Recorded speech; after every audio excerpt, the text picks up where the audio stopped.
Si Yihan's fingers tightened around his phone as he listened to Wanwan's voice.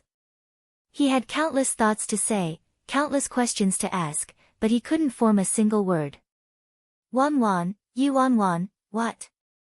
Si Yihan dazedly stared at the little fella next to him, this child that she birthed for him. Tang Tang, is my child. Wanwan rolled her eyes. Try asking me again. Look at your son's face and try to ask me again. Si Yihan stopped speaking after glancing at his son. When he saw Tang Tang that first time, it wasn't that obvious and he merely thought Tang Tang's brows resembled Wanwan. However, a child had a different appearance every day, and Tang Tang did resemble him more and more after such a long time had passed. But how? Si Yihan's voice was hoarse. When did she have Tang Tang? He didn't know anything. At the mention of this, Wanwan felt a bit guilty. In truth, this matter was also her fault since she seemed to have purposely hidden it from him. Calculating from Tang Tang's birthday, Tang Tang was conceived the first time she and Si Yihan got together. Since she was a ball of anxiety and exhaustion from her parents' barrage, she hadn't told Si Yihan that she recovered her memories yet. Ah, that one time, Wanwan cleared her throat. Wanwan reminded him, that one time you were bribed by me with a bag of popping candy. Tang Tang tilted his head, puzzled. He was conceived from daddy being bribed by mommy with popping candies. The second Wanwan's words hit, those ancient, dusty memories all rushed before his eyes. How did she know? Si Yihan's eyes shot open, and his voice was hoarse and dry. You remembered. Wanwan narrowed her eyes. Aha! Not only do I remember, but I also remember every single detail. I thought everything was my wishful thinking and you received one-sided dogged harassment from me back then. I thought I brutishly ravaged you. I thought I forcefully debauched you. So I felt pretty bad the whole time. Who knew? It turns out you were a wolf in sheep's clothing and kept playing hard to get and tricking me in all sorts of ways. Aren't you too crafty? Wanwan couldn't stop her universe from exploding when this was brought up. As Si Yihan listened to the girl running through these memories word by word, he felt like something lost from his heart was slowly returning to his body bit by bit, swelling him up. How could it be forced? From start to end, it was me who methodically tried to keep you, it was me, who couldn't live without you. The man's hoarse voice came from the other end and extinguished all of Wanwan's anger instantly, leaving behind a pile of ash. Fuck. That should be illegal. Who allowed you to suddenly start sweet-talking me out of nowhere? I'm telling you, it doesn't work on me, Wanwan grumbled. After you left, I kept waiting for you at home. I was afraid you wouldn't find me when you returned, Si Yihan said. Damn. Illegal. Wanwan, I want to see you. When Wanwan heard his repressed voice, she didn't even have a speck of ash left and flowers started popping and blooming everywhere. Do you think I don't? My dad and mom are both keeping me under tight lock and key right now. I was only able to send Tang Tang over because I spent money to bribe my brother. Si Yihan squeezed his phone, knowing he was too impulsive this time. I will think of a method. In view of his performance in front of her parents last time, Wanwan expressed her doubts. At the same time, a swab of dark clouds dispersed, revealing an island located on the northern side of the independent state, seemingly secluded from the rest of the world. It silently towered there like a gigantic, torrential beast that wanted to devour every living being that passed. The gales were the roars of the beast, striking terror in its listeners' hearts. The enormous island stretched as far as the eye could see. There were many intersecting dirt roads and an enormous prison in the center sealed off by specially made iron fences. No one could enter, no one could leave. Currently, a young man was using a hoe to dig away the dirt on the exterior, as though he wanted to excavate a tunnel out of the prison with the might of one. Ha ha ha, lad, you haven't been here for too long. When you've been here longer, you'll get used to it. That's right. If we could get out by digging like you, we would have left ages ago. Why would we have waited until now? On the side, a few middle-aged men looked at the young man and spoke up in exasperation. Hearing that, the young man smashed his hoe into the ground with tinges of despair. "Lad, what's your name?" the leader of the middle-aged men inquired. The young man was silent for a moment before slowly looking up. "Si Xia. Si Xia." The men looked at each other. His surname was Si. "Don't tell me you're a member of the Si clan." The only people in the independent state with the surname Si originated from the Si clan. "Ha, how am I considered a member of the Si clan?" Si Xia's lips curled up in a bitter smile. "Brother Si Xia, just what happened?" "How did you get captured here?" the lead man asked Si Xia with a furrow of his brows. This place was the land of despair. Everyone thought the martial arts union possessed an underground prison and the deepest level held the most vicious, evil, and serious criminals. However, this was the true location of the martial arts union's scariest prison. "My father's name in the independent state is probably Si Wutian," Si Xia uttered after some time. "Si Wutian? Isn't he the egregious traitor from the Si clan?" "You're his son." The middle-aged men all looked surprised. Si Wutian had some degree of fame in the independent state back then. His fame increased especially after he was expelled from the Si clan. However, in recent years, Si Wutian seemed to have left the independent state and vanished without a trace. "Originally, I came to the independent state to find my father and followed the clues to the Si clan. However, they claimed I was a son of a sinner and instructed the martial arts union to lock me into this wretched place."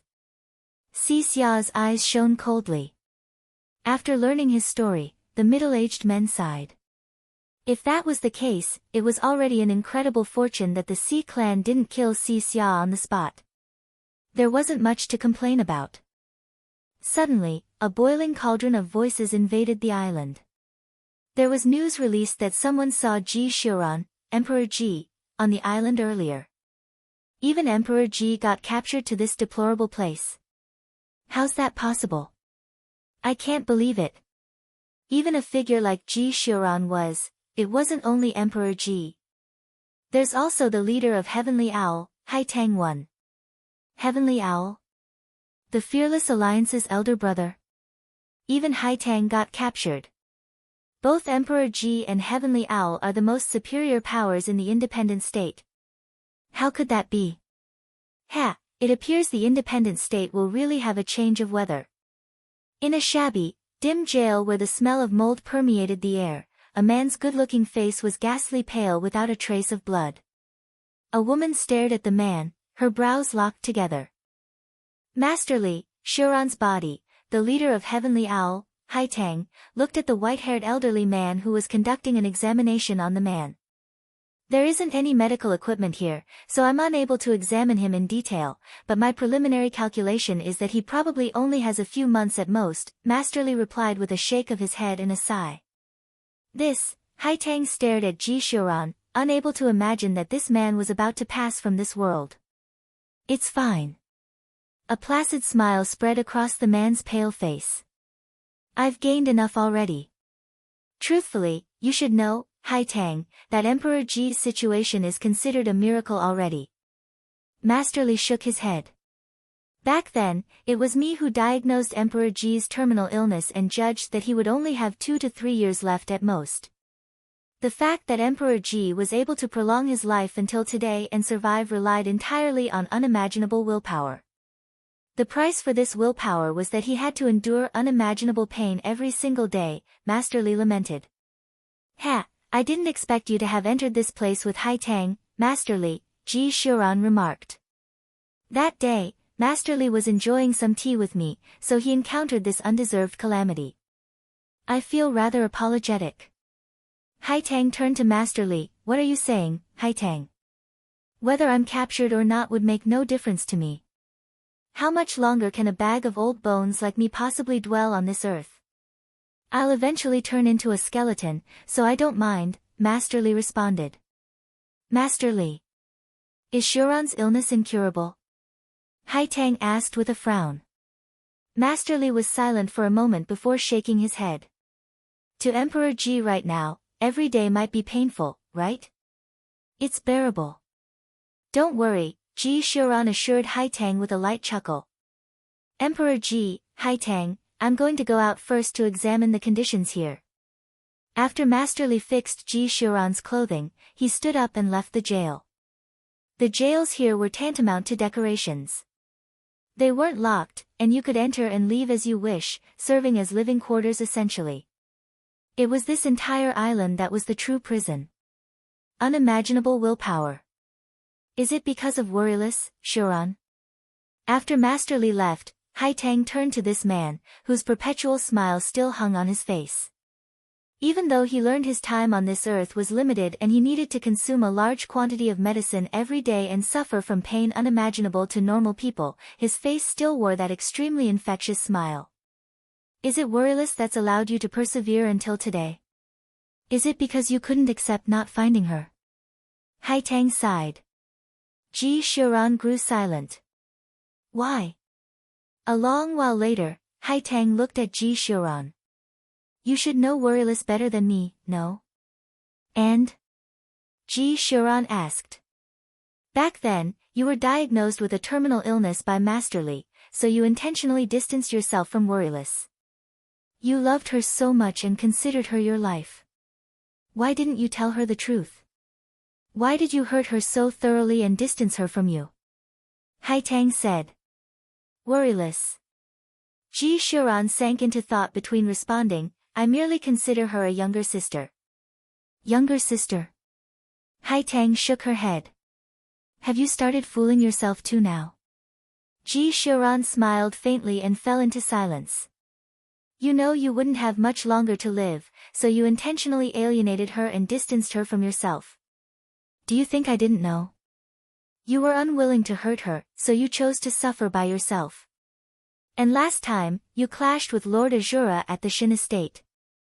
The real reason was, your heart ached, right? You nearly lost all rationality, Haitang finished exasperatedly. Lord Azura, is it?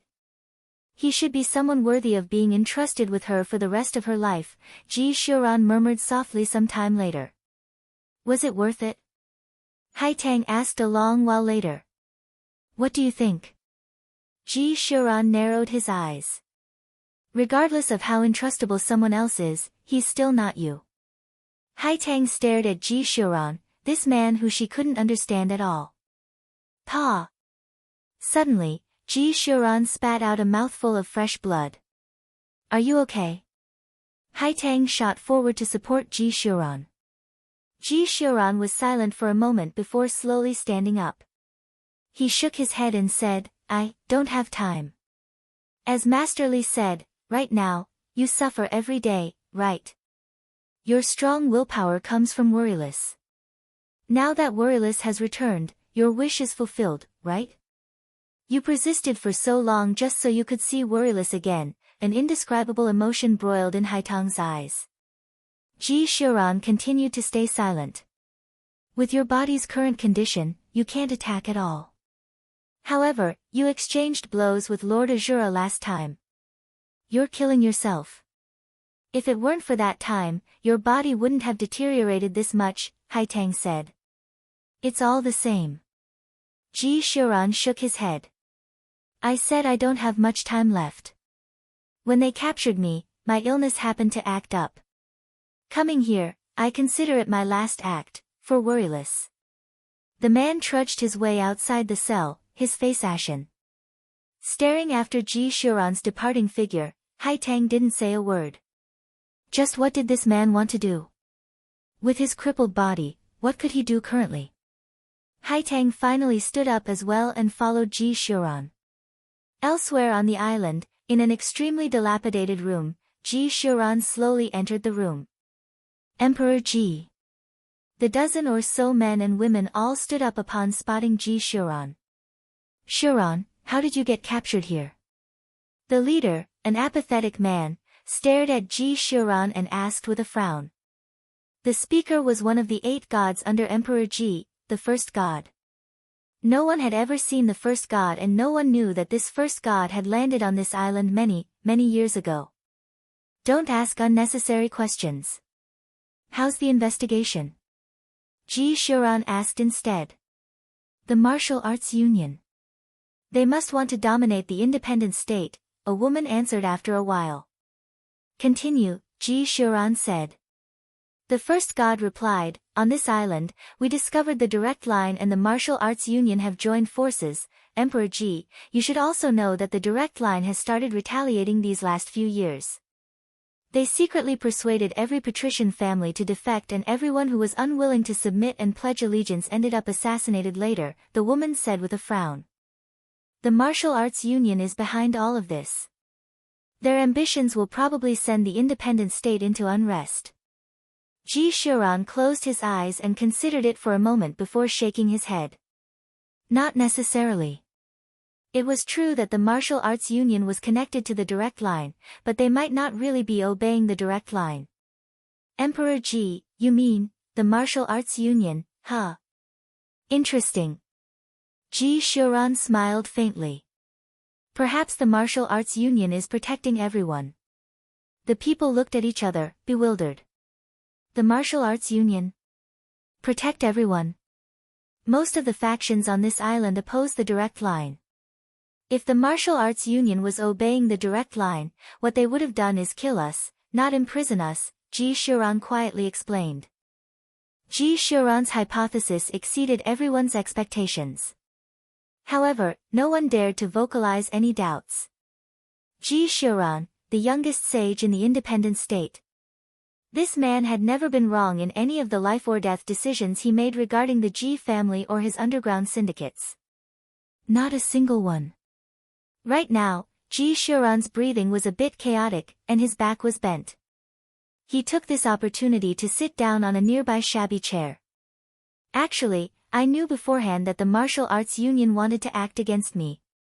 I merely didn't want to resist, Ji Shuran quietly revealed to everyone. On the side, Haitang furrowed her brows. When Ji Shuran was caught, he happened to be having an episode with his illness, so she originally thought Ji Shuran didn't have the strength to resist. She didn't expect that he had never intended to resist and was willingly captured to this secluded prison. Ji Shuran's first god was pensive. Back then, Ji Shuran instructed him to infiltrate the direct line. He coincidentally discovered this island during a mission and reported it to Ji Shuran later. Ji Shuran originally thought this island was related to the direct line and had him sneak in here and pretend to be a captured prisoner. Achen. Ji Shuran turned to the man and quietly said, "You've worked hard these years." The man shook his head. "Shuran, don't say that. In truth, you've been collecting intelligence about the direct line all these years. The true guardian of the independent state is you." Haitang scrutinized this scholarly man in front of her. It seemed only the words, calm and nonchalant, could completely describe him. He has done too many things for the independent state. Did you get any information about the direct line? Ji Shuran inquired. I did. Achen nodded. First of all, Nia Linglong became a member of the direct line long ago. We can't underestimate Nia Linglong's power. She's extremely ambitious and has obtained quite a lot of power in the direct line already. You already know this, Shuran. Ji Shuran nodded. Anything else? There's one more thing. Achen mulled it over for a while before saying, while I was undercover in the direct line, I once saw a mysterious man received by the top higher-ups of the direct line. And this man seemed to be very interested in a pair of rings that signified the paramount power of the Rose of Death. A pair of rings. Ji Shuran turned pensive and vaguely recalled that Worryless once showed him 2 rings. He himself didn't know about the origins of those 2 rings. Furthermore, he remembered Worryless saying that she was hunted by the direct line because of these rings. Sometime later, Emperor Ji narrowed his eyes. Putting together all those pieces of information, he was afraid the 2 rings Worryless had were most likely the symbols of the paramount power of the Rose of Death. It was because of this that the direct line attacked her. Everyone knew that all the factions in the independent state teamed up and eradicated the Rose of Death back then. Other people might not know the truth, but Ji Shuran was well aware. The Rose of Death had been lived through several dozen generations and its power spanned throughout the world, so how could it be completely destroyed so easily? Back then, the leader of the Rose of Death was killed on the spot, but the majority of the Rose of Death's power was still scattered around the world. Legend said that a Rose of Death liaison existed in the independent state. As soon as the ring that symbolized the paramount power of the Rose of Death appeared, the liaison could contact all the elites scattered around the world to gather together. That was the supreme ring, but that ring wasn't found on the corpse of the Rose of Death's leader after they died. Ji Shuran frowned. How did that pair of rings end up in Worryless's hands?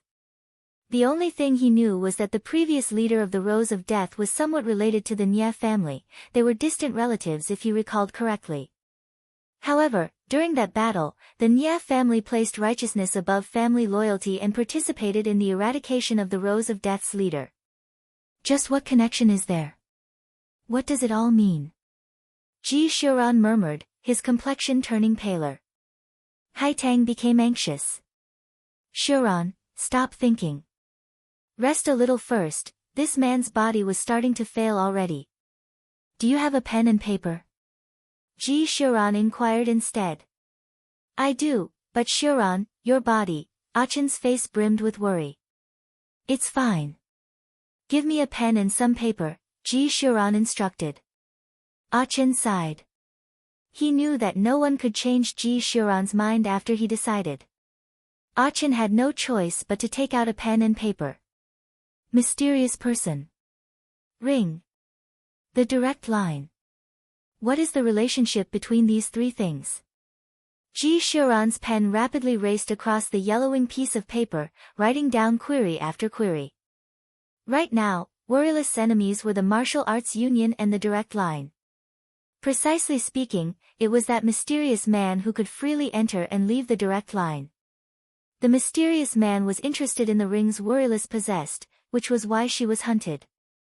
Currently speaking, the biggest threat was still that mysterious man. The martial arts union was in the open while that mysterious man was in the shadows, akin to a poisonous snake, icy and eerie. After writing down connection after connection, Ji Shuran's expression abruptly changed. Some past events surfaced in his mind. Could it be? Ji Shuran frowned, astonishment leaking into his eyes. Haitang stared at Ji Shuran, about to say something, and realized that Ji Shuran had shredded the densely covered piece of yellow paper. A second later, a rivulet of shocking blood seeped out of the corner of Ji Shuran's mouth. Shuran. Haitang caught Ji Shuran.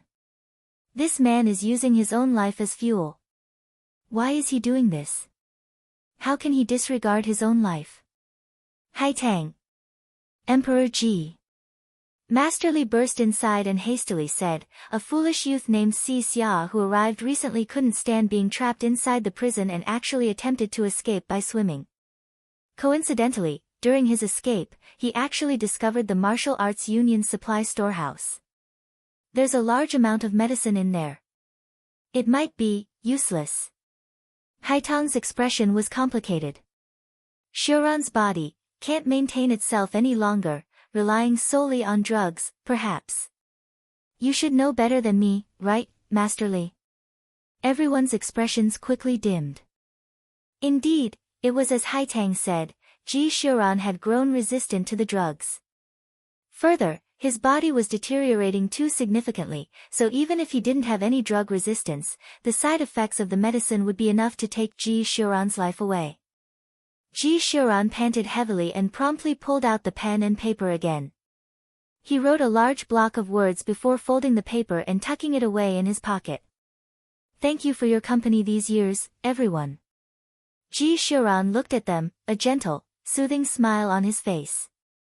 On the island, there were special people every day who would ride the ferry several times and prepare food for everyone on the island. In this isolated island prison, Emperor Ji stayed inside the supply storehouse Si Xia discovered for half a month without taking a single step outside. No one knew what Ji Shuran was doing, and only Haitang was responsible for delivering food to Ji Shuran every day. These last few days, Achin visited him, asking for an audience, but Ji Shuran wouldn't see anyone. Achin had no choice but to leave with a sigh. On this day, the wind was mild, the sun was shining and the sky was clear of clouds. A strong burst of wind blew past, and it provided an indescribable pleasure. Creak. The door to the storehouse was slowly pushed open. Dressed in a snowy white shirt, Ji Shuran strode out of the storehouse. Shuran, Haitang, who had been guarding it, hastily walked up when she saw Ji Shuran. A faint smile hung on Ji Shuran's lips. He looked at Haitang and lightly asked, "The weather is nice. How about we go for a walk?" "Okay." Haitang nodded and walked next to Ji Shuran. Ji Shuran didn't speak a word the whole time, and Haitang also didn't know what to say. Sometime later, Ji Shuran pulled out a meticulously wrapped box from his pocket and informed Haitang to please give this box to worryless Nya in the future. When it was the afternoon, Haitang turned to Ji Shuran and suggested, "Shuran, it's windy. Let's go back. Can you please let me walk by myself?" Ji Shuran asked her with a light chuckle. Haitang shook her head without the slightest hesitation. With Ji Shuran's current condition, it'd be better for him to rest more. "You should go back first." Ji Shuran snapped his fingers at Haitang. Following the snap, Haitang subconsciously walked back the way they came, as though she was bewitched. She realized she had underestimated him. This man's hypnotism skills. After Haitang left, Ji Shuran stood by the sea with his hands behind him, his gentle eyes softly looking at the boundless ocean. "People believe the ocean is blue, but they don't know the color of the sea is ever-changing," Ji Shuran murmured. "Sometimes dark blue, sometimes azure, sometimes light yellow, sometimes mahogany. Isn't that true for life as well?" The man stood with his hands behind him, his clothes rustling from the ocean breeze as he stared into the horizon. His figure seemed to be eternally frozen at that moment. A long while later, he sat down on the ground as though he was enjoying this last rare moment of contentedness. An unknown amount of time passed and the ocean waves gently lapped up the spot where the man sat, but he had disappeared. Looming Journey, Where to Go. This chapter is scrapped from Riyadh Light Novel. Org Foreign Pictures, Admire in 3 Mysterious Mortal Hearts, Well-being Your Own. A thousand vicissitudes experienced, regard as nil. Sun setting west, dusk here again elegant and graceful, burden no more unrestable time, the grave approaching boundless universe, return to nothing. The second Haitang returned to the center of the island, she jolted awake and almost instantly went back the way she came, but she couldn't find Ji Shuran's figure anymore. "Shuran," the woman clenched her fists, turmoil brimming in her eyes. Ji Shuran, this man amazed her ceaselessly. In her heart, he was unrivaled in the world and untainted by even a speck of dust. However, he remained in the dark and was unable to leave. In his last moments, the man looked like he was removed from the racket of the world, never to have any burdens ever again. Burdens he should have had in the past, burdens he shouldn't have in the present, and burdens he wouldn't have in the future. This man always appeared to be a ball of mystery, never walking out from the fog but never walking into the fog. Half a month passed. At the Fearless Alliance, Yi Wanwan flung the document in her hand aside, a chilly glint surfacing in her eyes. Too much time had passed. Those missing people vanished in thin air and hadn't reappeared. The Fearless Alliance had dispatched its most outstanding scouts to secretly investigate but didn't have any inklings on what happened despite searching for many days. That afternoon, Yi Wanwan got a call from Si Yihan. "Island? What do you mean?" Yi Wanwan looked puzzled. Over the phone, Si Yihan told her that Azura discovered an island located in a secluded region of the independent state's territorial waters. An island like this existed everywhere, so Yi Wanwan didn't find anything strange about it. "There are people guarding the perimeters of the island," Si Yihan added. Yi Wanwan's brows locked together. If it was merely an island, there was nothing strange about it, but, if the island was guarded, then it had to be unusual. Since there are people guarding it. What you're saying is that the people who disappeared from the independent state were all captured and taken to that island? Yi Wanwan hastily asked. "Not necessarily," Si Yihan replied. Yi Wanwan mulled it over in her head for a moment. Si Yihan was right. Some faction might have turned the island into a supply storehouse or was extracting something from there. No matter what, they had to thoroughly investigate it first since they finally managed to obtain a somewhat valuable clue. Ajo, where is it? Tell me. However, Si Yihan sank into silence. Talk. Yi Wanwan furrowed her brows. I'll tell you after I look into it, Si Yihan replied. Yi Wanwan knew Si Yihan was worried about her putting herself in danger. If that island really was a prison, it would definitely be extremely treacherous. However, Yi Wanwan didn't want Si Yihan to shoulder everything by himself since it was her who wanted to investigate this matter from the start, not Si Yihan.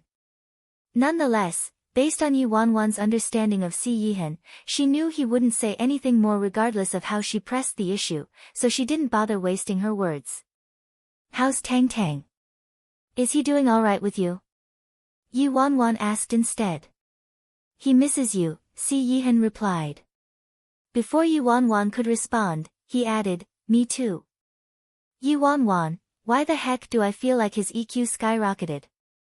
Don't tell me. Tang Tang taught you to say that, right? Yi Wanwan hit the nail on the head. Si Yihan, after a moment of silence, Si Yihan said, I have a meeting. I'll talk to you later. Then Si Yihan hastily hung up. Yi Wanwan put her phone back on the desk and propped her chin on the back of her hand. Could it be he got flustered after being seen through? Father and son seemed to be getting along rather well. Yi Wanwan's worries were completely assuaged. With the father and the son's personalities, Yi Wanwan was afraid they'd only exchange a handful of words after an entire day. How could they cultivate affection without verbal exchanges? At this moment, Yi Wanwan started ringing again. It was a video call from Tang Tang. Yi Wanwan accepted the call immediately. Tang Tang was sitting in the living room in his pajamas, and the kitchen was located behind him. And there was a man bustling about in the kitchen. Yi Wanwan was astonished. Si Yihan's cooking himself. I didn't see it wrong, right? How come I can't link Si Yihan and cooking together no matter what? Yi Wanwan subconsciously rubbed her eyes and realized she was seeing it correctly indeed. Wait. Didn't Si Yihan just tell me he had a meeting to attend? This was the meeting. Mommy. Tung Tung's eyes sparkled when he saw Yi Wanwan. Tang Tang, are you doing alright at Daddy's? Yi Wanwan grinned at her son. Tang Tang shook his head though. Hungry. Hungry. Yi Wanwan was dumbfounded. Isn't his real dad cooking right now? Daddy's cooking is bad. Tang Tang seemed to have caught Yi Wanwan's thoughts. Yi Wanwan, good Tang Tang. Call your daddy over, Yi Wanwan said. Daddy, Tang Tang called. Almost done, Si Yihan calmly replied. Mommy's calling you, Tang Tang responded. Si Yihan was startled briefly and automatically turned to look at Tang Tang's phone. Si Yihan, your meeting finished so quickly. Yi Wanwan snickered as she surveyed Si Yihan, who was wearing an apron and had a spatula in his hand. His outfit looked out of sorts no matter how she looked at it and was almost comical upon a closer look. Mommy, Daddy doesn't have a meeting today, Tang Tang casually interjected. Oh. Yi Wanwan looked pensive. Si Yihan, Tang Tang, be good with Daddy. Mommy will come pick you up in a few days, okay? Yi Wanwan shifted her gaze away from Si Yihan and settled on Tang Tang. N. Tang Tang nodded. Mommy, I'm going to eat now. The video call ended. When Yi Wanwan's face disappeared from the screen, Si Yihan stared at Tang Tang, and Tang Tang also stared at Si Yihan, adult and child gazing at each other speechlessly. At the fearless alliance, Yi Wanwan's lips turned up. Tang Tang truly was her real son. He sold his real dad out without any hesitation. She could imagine the indescribable emotions simmering inside Si Yihan right now. However, he sired the child, so he had to look after Tang Tang even if he was on his knees. Sis Feng, you were looking for me. A moment later, Big Dipper's gargantuan head slipped through the narrow slit of the doors, looking at Yi Wanwan. Aren't you afraid of your head getting clipped by the doors? Enter. Yi Wanwan frowned. Okay. Big Dipper pushed open the office doors and sprinted to her desk. I want to ask you, how's the investigation gone these past few days? Yi Wanwan asked seriously. Sis Feng, truthfully. It's really not my fault. Aren't First Elder and 7 Star also unsuccessful? I think that more haste would lead to less speed. We've got to slowly search for the people just like how we have to drink water slowly. Big Dipper guiltily replied. Do you believe that I'll soak your head into water? Yi Wanwan retorted. Don't, Sis Feng. I'll look immediately. I will keep searching non-stop, and I'll find them even if I have to turn the independent state upside down. Yi Wanwan sighed helplessly. Azura had gone to the sea, and they were still searching in the independent state. They wouldn't find Emperor Ji even if they searched for 100 years. Go to the sea. Search the nearby islands, Yi Wanwan ordered. Big Dipper was startled at first before promptly slapping his thigh. That's right. Why didn't I think of that? There are a lot of islands nearby, so maybe those missing people got imprisoned on an island. Big Dipper gave Yi Wanwan a thumbs up. Sis Feng, you're truly unparalleled in both history and the future. Brilliant. Truly brilliant. Profound and immeasurable. Yi Wanwan was dumbfounded. What the heck is profound and immeasurable? Isn't the saying profound and enigmatic? Big Dipper gazed at Yi Wanwan with overflowing admiration. However, this admiration was too excessive and obviously contained some bootlicking. Sis Feng. Aside from our fearless alliance, I discovered that people from Azura also seem to be investigating this matter. Big Dipper reported to Yi Wanwan a moment later. Got it. Yi Wanwan nodded. Azura had discovered the location of the island already, and he just realized people from Azura were investigating this matter. Sis Feng, actually, I have a better idea. Big Dipper mysteriously said, actually, Sis Feng, we can send some people to follow Azura. This way, wouldn't we save our concern, time, and energy? Yi Wanwan turned pensive herself when she heard that. Big Dipper's suggestion was actually quite good. Si Yihan was afraid of endangering her, so he wasn't willing to inform her of the location of the guarded island, but if the Fearless Alliance sent someone to secretly follow Azura's investigation team, wouldn't the location of the island be revealed? Of course, even if they wanted to follow Azura, it wouldn't be so easy. If Yi Wanwan had Big Dipper follow them, she could swear that this idiot would get caught on the spot by Azura's investigation squad. Sis Feng, have 800% confidence in me and leave this matter to me. There absolutely won't be any problems.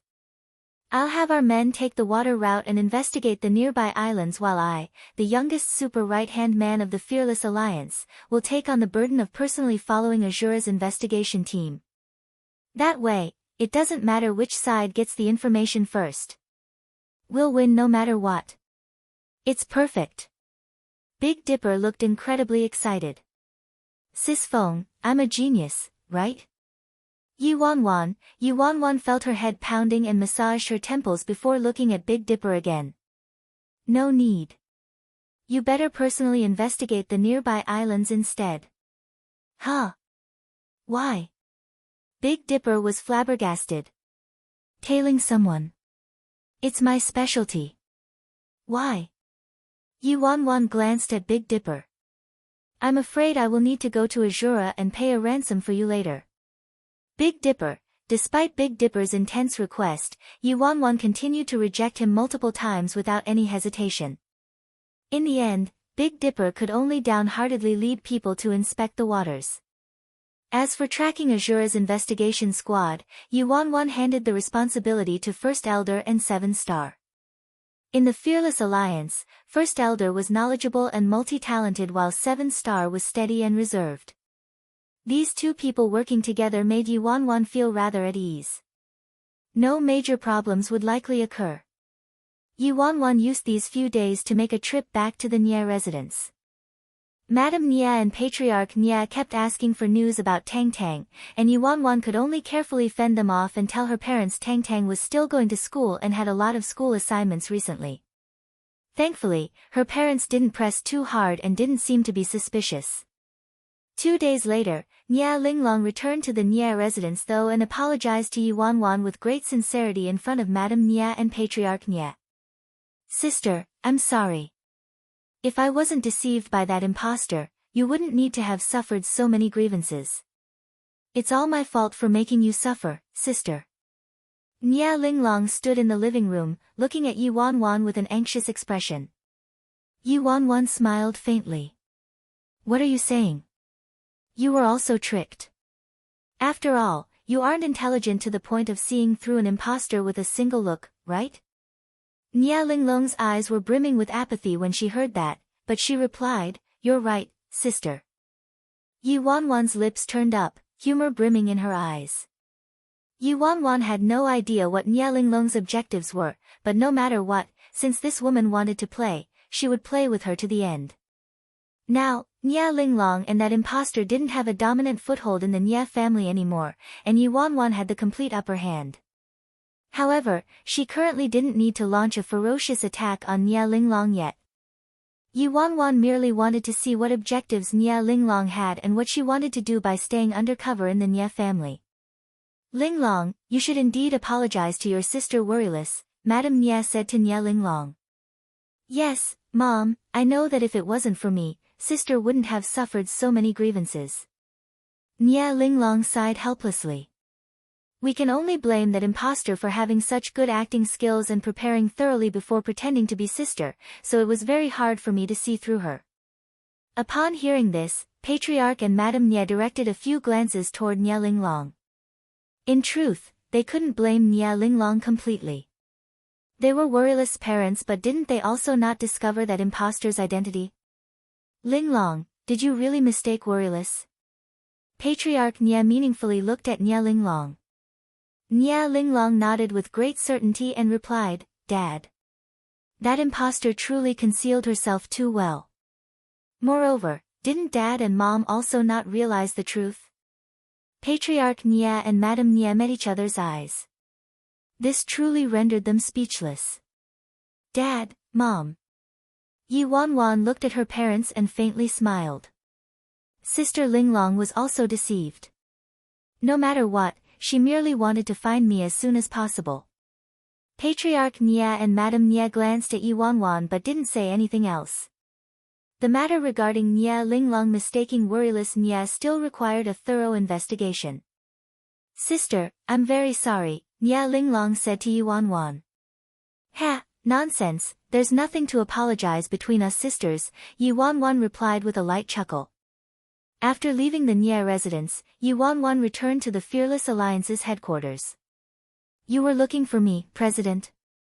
Third Elder asked Yi Wanwan as he entered the office. Yi Wanwan looked at Third Elder and said, I need you to go and stalk a person. Pray tell, President. Third Elder eagerly nodded. Nia Linglong. The corners of Yi Wanwan's lips turned up. Nia Linglong, Third Elder's expression turned a little strange. President. Isn't Nia Linglong your younger sister? Why are we stalking her?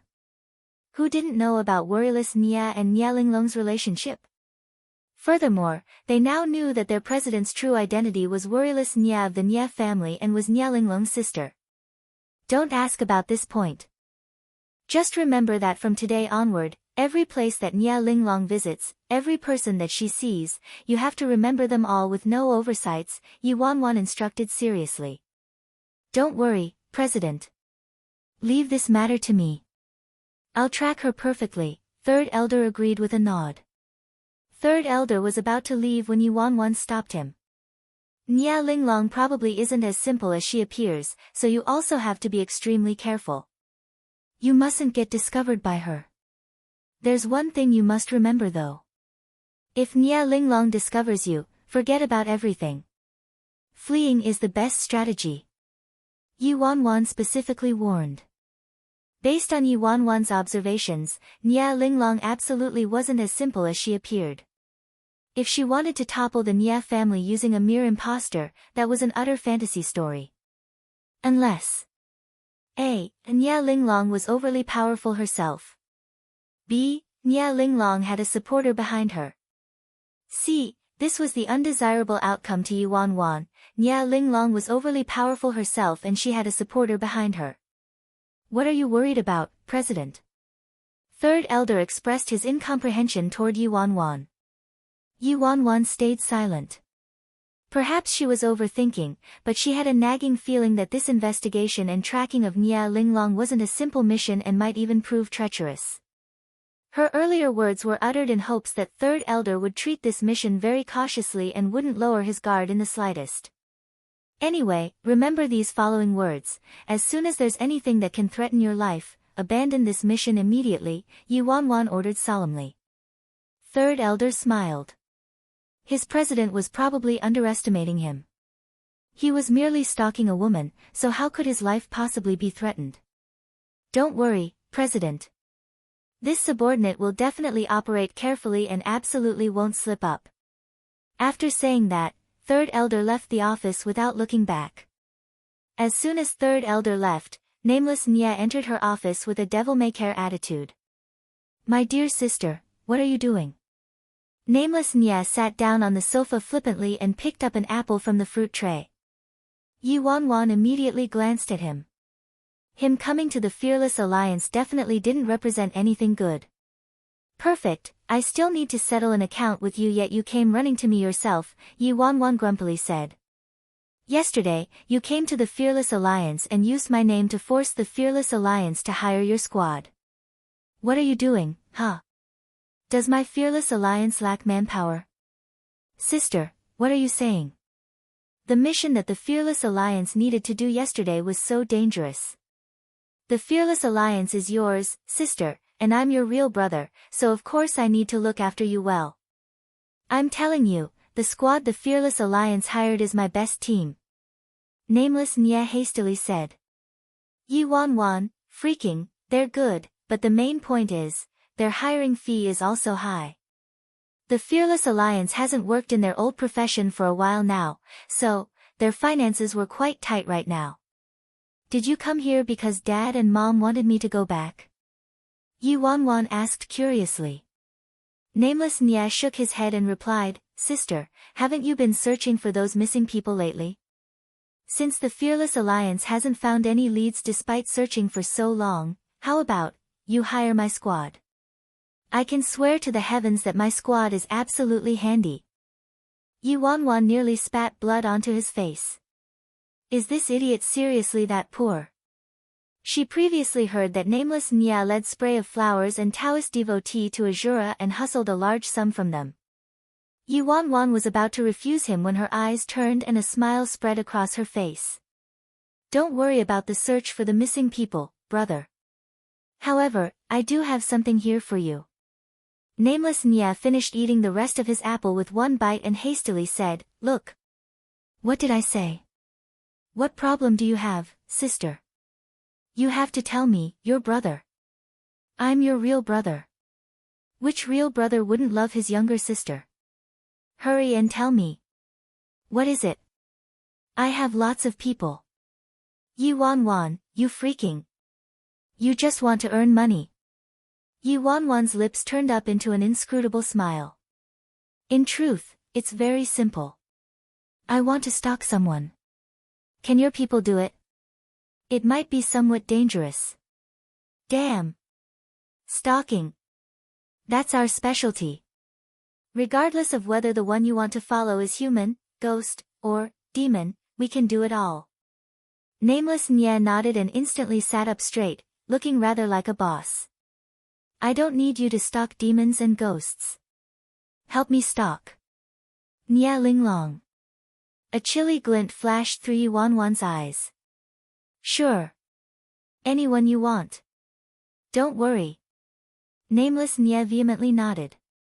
Suddenly, Nameless Nia froze and became dumbfounded. Huh? Follow Nia Linglong? That's right. Yuan Wan nodded. Say, worryless, are you alright? Why do you want to stalk Nia Linglong? Nameless Nia was bewildered. Brother, I actually wanted to tell you this a long time ago. Yuan Wan looked at Nameless Nia. That imposter was actually hired by Nye Linglong. Nameless Nye was startled and became incredulous. The imposter was hired by Nye Linglong? Damn! Are you serious, sister? It was you who adamantly brought Nye Linglong into the Nye family all those years ago, but now she wants to turn around and hurt you? Yi Wanwan furrowed her brows. In truth, she also didn't know what insanity struck her back then or why she bring Nye Linglong back to the Nye family. Was it simply because she felt sorry for Nye Linglong? However, Yi Wanwan hadn't recovered this portion of her memories yet. Do you believe in me or Nye Linglong? Yi Wanwan intently stared at Nameless Nye. Nonsense. Nameless Nye shot up suddenly. You're my real sister. Nye Linglong is nothing. Yi Wanwan snapped her fingers. Exactly. Fucking. I knew it. I knew that Nye Linglong wasn't anything good. That backstabber. She actually found an imposter to impersonate you and pretended to be so innocent. Even I got deceived by her. I'm so angry. Nameless Nye was incensed. Nope, I can't. I can't take this outrage lying down. Yi Wanwan felt her head swelling when she saw Nameless Nye about to leave. This was why she wasn't willing to tell Nameless Nye before this. She was afraid of Nameless Nye's explosive temper. Stop right there.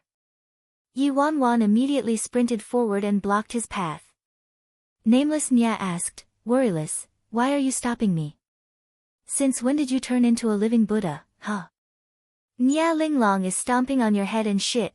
Before Nameless Nye could finish uttering the last syllable, Yi Wanwan glared at him and he broke it off. She was a stray adopted by you into the Nye family. It's fine if she doesn't act grateful, but she's treating you like this, yet you're still tolerating it? Are you a living Buddha? Should I kneel before you and burn some joss sticks for you? Nameless Nye angrily shouted at her. Yi Wanwan looked at this aggravated Nameless Nye standing before her and inexplicably felt like this real brother of hers was rather protective actually. Boss Nye, go on, go on. Go kill her. It appears you aren't too interested in this business deal, Yi Wanwan lamented with a sigh. Nameless Nye, go on. Yi Wanwan glanced at Nameless Nye, who was rooted to his spot. Forget it, I'll listen to you.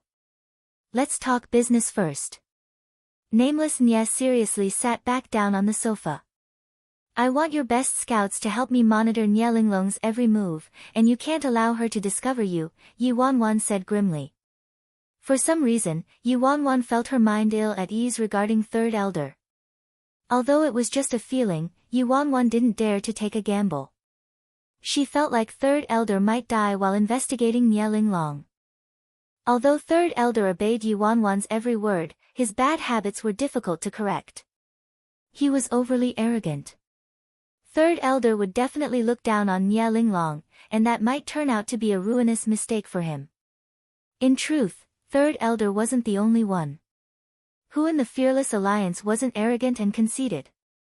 Nameless Nye's people were different though.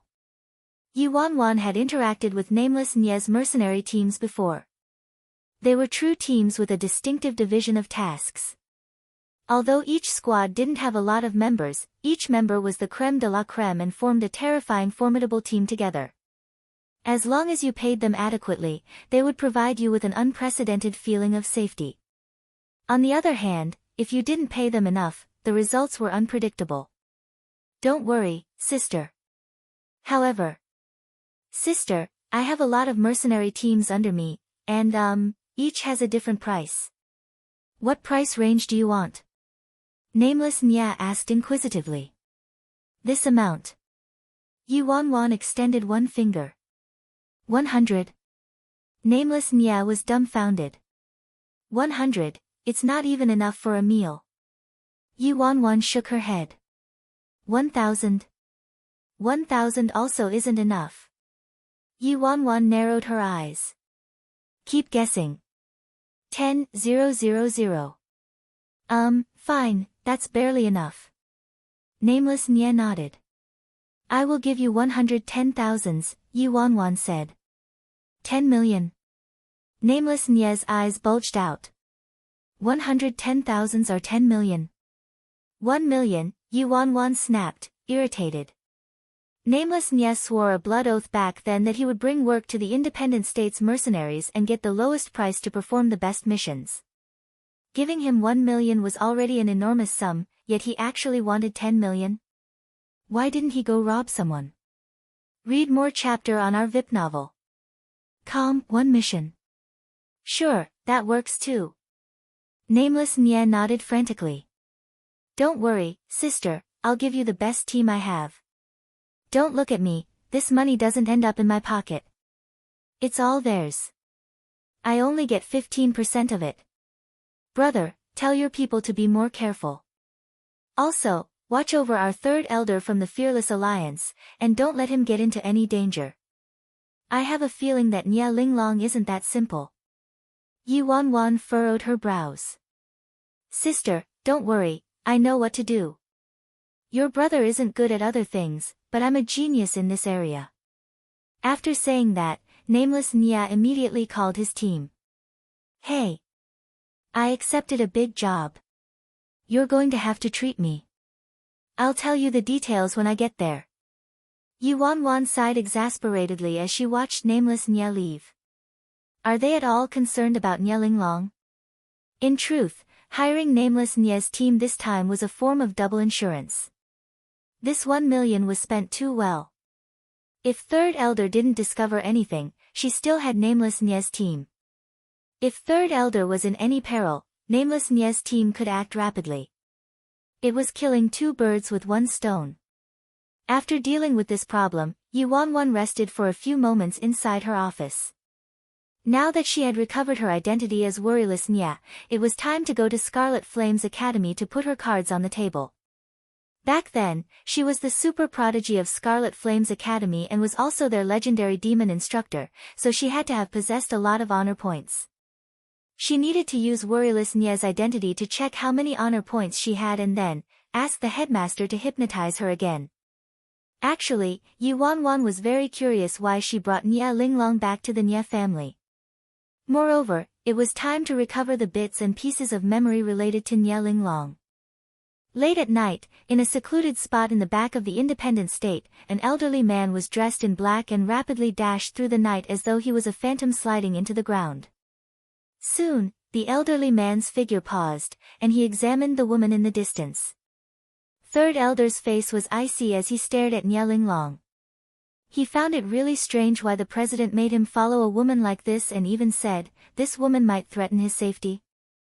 An absolutely unrealistic fantasy story. Follow her further but maintain your distance. Don't let the target discover you, Third Elder quietly said into his walkie-talkie. Third Elder, this woman has left the independent state's boundaries. Should we keep following her? A voice was soon emitted from the walkie-talkie. Third Elder was silent for a moment before calmly asking, did the target discover you? Absolutely not. Good. Then keep following her, Third Elder coldly commanded. However, Third Elder, the area ahead is outside the limits of the independent state. If any incidents occur, our people won't arrive in time. Should we inform the president first and ask for her opinion? Are you joking? Third Elder aloofly rebuked, do we need to disturb the president's dreams with such a minor matter? All right, we'll listen to Third Elder. The people in hiding instantly disappeared and Third Elder also swiftly followed. About half an hour passed. You're here. A man wearing a veil arrived. Sir, the Nye family might be uncontrollable now.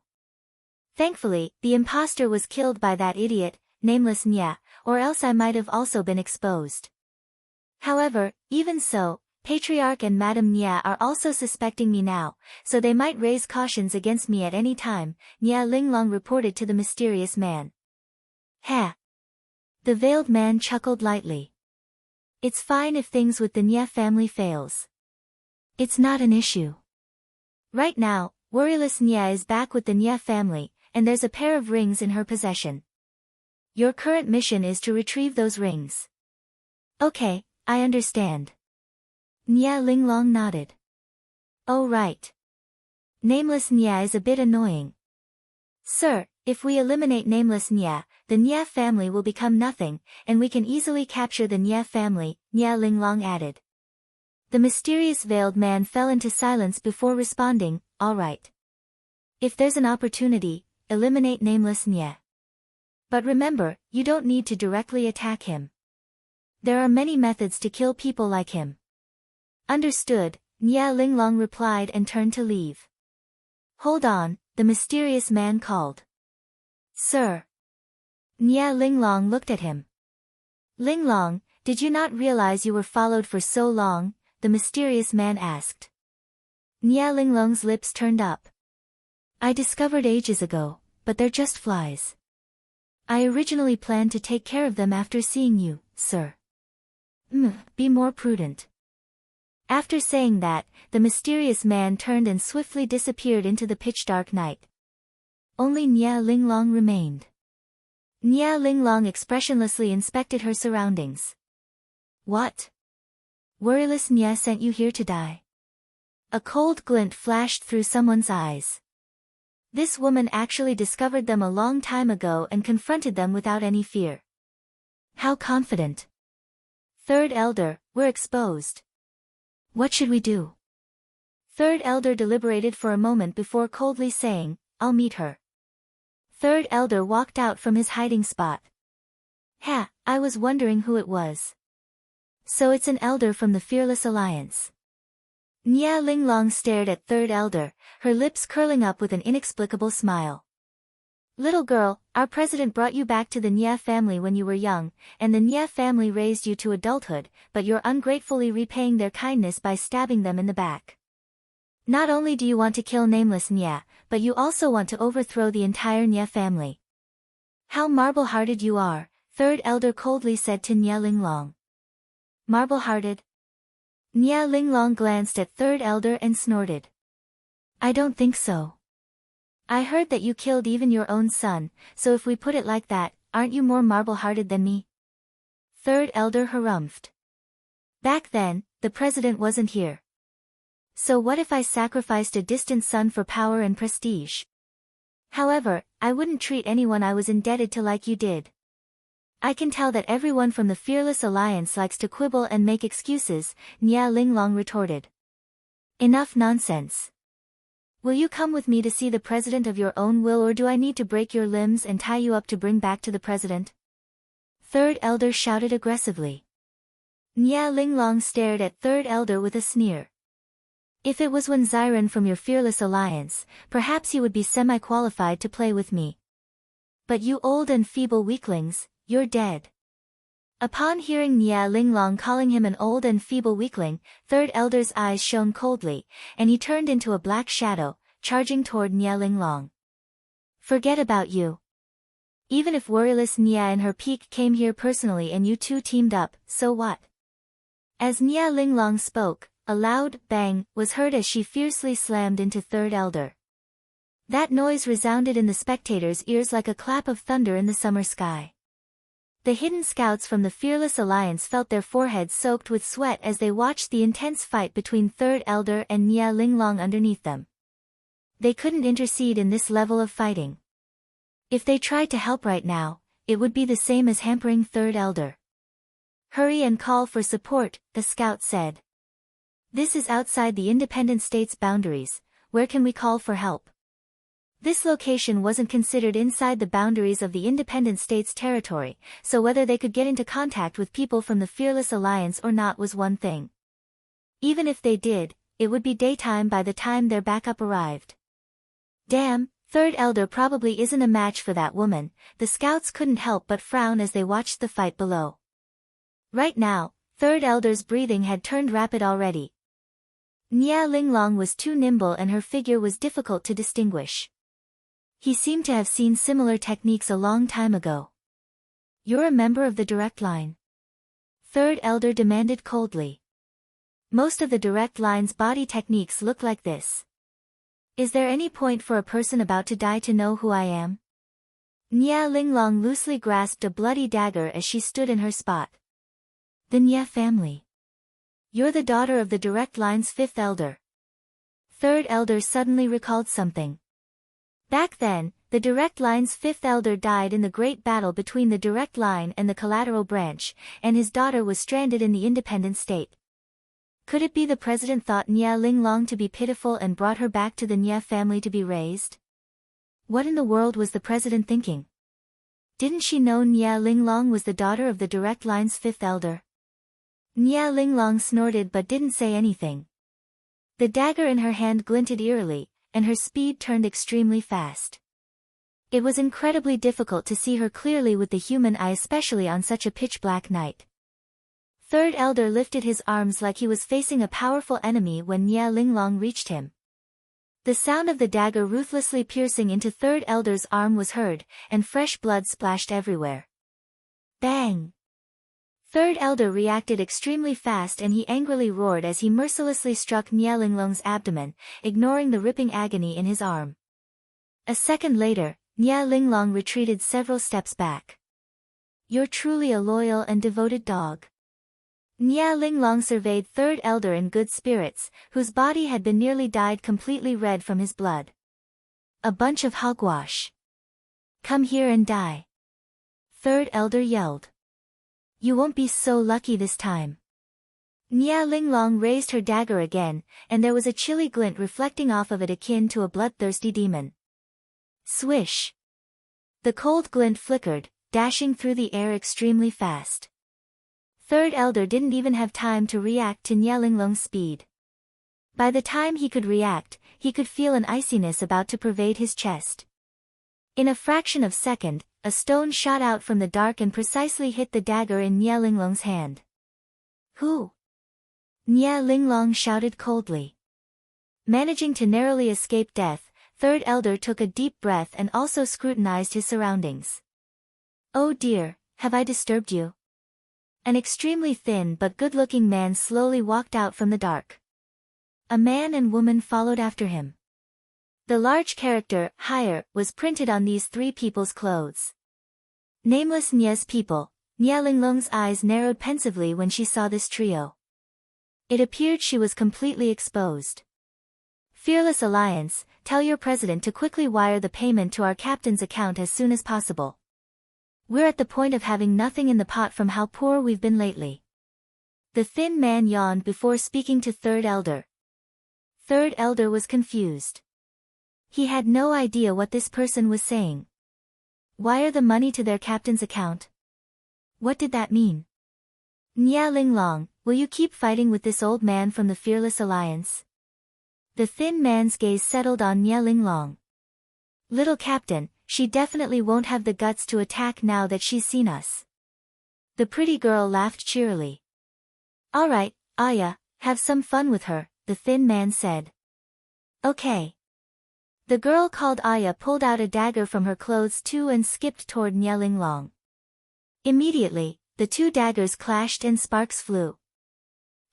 Several exchanges later, Aya was kicked back from Nia Linglong. "Little captain, I can't beat her. Let's attack with the three of us and gang up on her." Aya looked infuriated. The thin man rubbed his chin. "Two grown men attacking a girl together with you. And, that's a nice idea. I accept it." The trio instantly charged toward Nia Linglong. "Bring me too. The four of us can gang up on her." Third elder yelled and also joined the fighting team. Nia Linglong was expressionless as she fended off the four attackers. This girl is pretty strong. Ahoo, pummel her to death." The thin man took several steps back and ordered the sturdily built man next to him. "Okay, little captain." The man shouted and both his fists ruthlessly slammed toward Nia Linglong. Nia Linglong swiftly retreated back. Kaboom! A loud noise was heard as the strong man bashed the air and actually pummeled two deep holes in the ground with his fists. Third elder was rendered speechless. What weird strength was this? If he was punched by this man. Right. Pummel her. Pummel that little bitch to death. Ahoo, give it your best. If you perform well, perhaps the Fearless Alliance will be willing to pay us more, the thin man hastily said. If I pummel her to death, the strong man nodded and turned to third elder. Will you give a raise? Third elder nodded immediately. We will. I'll privately sponsor you guys with 1 million. The trio's eyes shone when they heard that. Don't go back on your word or else I'll pummel you to death, Ahu shouted coldly before attacking Nia Linglong again. You overestimate yourself. Nia Linglong's eyes were brimming with contempt. A flick of her dagger and it instantly pierced Ahu's wrist, blood gushing out. However, that robust man acted like he didn't feel any pain and his movements weren't hindered in the slightest. Sensing the threat of the man's odd strength, Nia Linglong rapidly sprang backward, shooting off with the tip of her toes. Ah, you didn't hit her. The thin man looked regretful as he rubbed his chin. Humph, big idiot. Ahu's nickname is Pitbull. He doesn't feel any pain. Ahu stuck her tongue out at Nia Linglong. Stop wasting your words with her. Let's capture her alive. Third elder yelled between his panting. Say, boss, it's fine if we killed this woman, but capturing her alive won't do. We don't leave any survivors behind when we attack. The thin man shook his head. A motley crew. Nia Linglong snorted and promptly leaped into the distance. Follow her. Third elder hastily yelled when he saw Nia Linglong leaving and made to chase after her. Hold on, hold on. The thin man instantly blocked third elder's path. What? Third elder was baffled. Say, boss, don't you have any idea? The thin man scratched his smooth chin. What do you mean? Third elder asked. What else could I mean? We can't beat her, the thin man responded lightheartedly.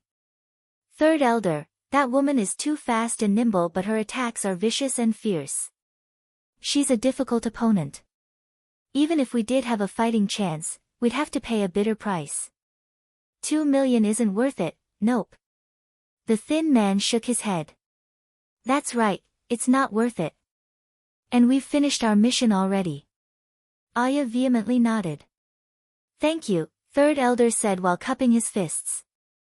If it weren't for these 3 people, his ship would have probably capsized and sunk today. It was our job, so no need to thank us. Thank your president if you must.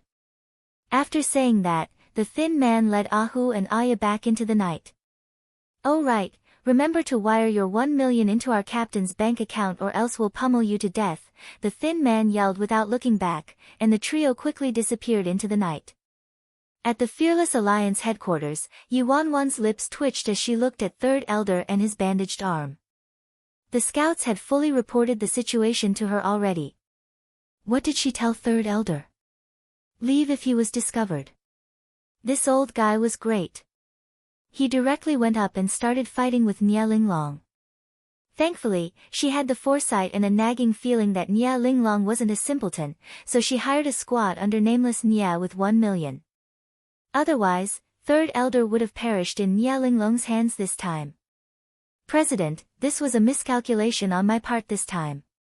Next time, I'll definitely teach her a lesson she'll never forget. Third elder fumed with rage between gritted teeth. Yi Wanwan originally intended to scold third elder but decided otherwise after some thinking. Yi Wanwan sighed. Right now, their position was too passive and there were too many traps and murky situations they couldn't ward off. It was like there was a pair of giant hands around them. They had to find a way to escape this situation. Any successes? Yi Wanwan asked, looking at third elder again. Third elder nodded. President, we followed Nia Linglong to the territory outside of the independent state, where she met up with a man. Nia Linglong said that the Nia family was starting to suspect her, and it wasn't possible for her to overturn the Nia family now. However, that man ordered Nia Linglong to figure out a way to steal a pair of rings from you. Yi Wanwan turned pensive. The mysterious man wanted to steal her rings. Yi Wanwan currently didn't know about the origin of the rings, but she was certain they were out of the ordinary. The experts she previously encountered in China who tried to steal her ring were probably ordered by this mysterious man third elder was referring to. A mysterious man. Third elder, are you certain it was a man? Yi Wanwan inquired. Third elder was startled briefly before promptly nodding. I'm certain. Then did you see that mysterious man's appearance clearly? Third elder recalled the scene for a moment before shaking his head. President, the man Nia Linglong met concealed his face and it was late at night, so we couldn't see his face or figure clearly at all. Since their face was concealed and you didn't clearly see their appearance or figure, how are you certain it was a man? Yi Wanwan asked, hitting the nail on the head. Third elder was dumbstruck. But, it was a man's voice, President. Got it. Go back and rest. Yi Wanwan waved her hand at third elder. Alright, then I'll be taking my leave now. Third elder nodded and left the office. After he left, Yi Wanwan fell into contemplation. It was conventional thinking that made third elder think he saw a man, but whether the mysterious person was a man or a woman required further observation. As for Nia Linglong, she was completely exposed now, so she probably wouldn't return to the Nia residence for the foreseeable future. Right now, what was most important was for her to return to the Scarlet Flames Academy and get the headmaster to help her regain her memories. She couldn't remember the bits and pieces that belonged to worryless Nia and a lot of other matters. If she knew everything, perhaps the current situation would be different. That night, Yi Wanwan used worryless Nia's identity to call Elder Gong, who was far away at Scarlet Flames Academy. On the phone, Elder Gong sounded indescribably excited. The news that the president of the Fearless Alliance was worryless Nia had spread to every corner of the independent state, and everyone knew about it. Yi Wanwan agreed with Elder Gong that she would return to Scarlet Flames Academy tomorrow. The next day, Yi Wanwan made 7-star drive her to Scarlet Flames Academy. The entrance of Scarlet Flames Academy was packed with people. News about President Fearless, aka the once demon instructor of Scarlet Flames Academy, worryless Nia, had raged across the academy like wildfire overnight. In front of the gates, Elder Gong looked incredibly emotional as he stared at Yi Wanwan. Damn, that's senior sister worryless. These looks, TSK, I really couldn't tell. She could clearly rely on her face to make a living, but she just relied on her real strength. What the hell do you know? Back then, senior sister worryless was our Scarlet Flames demon instructor and taught many outstanding top-notch mercenaries. I really didn't expect that woman from the Nia family to have been an imposter. No wonder the previous worryless Nia from the Nia family never returned to Scarlet Flames Academy.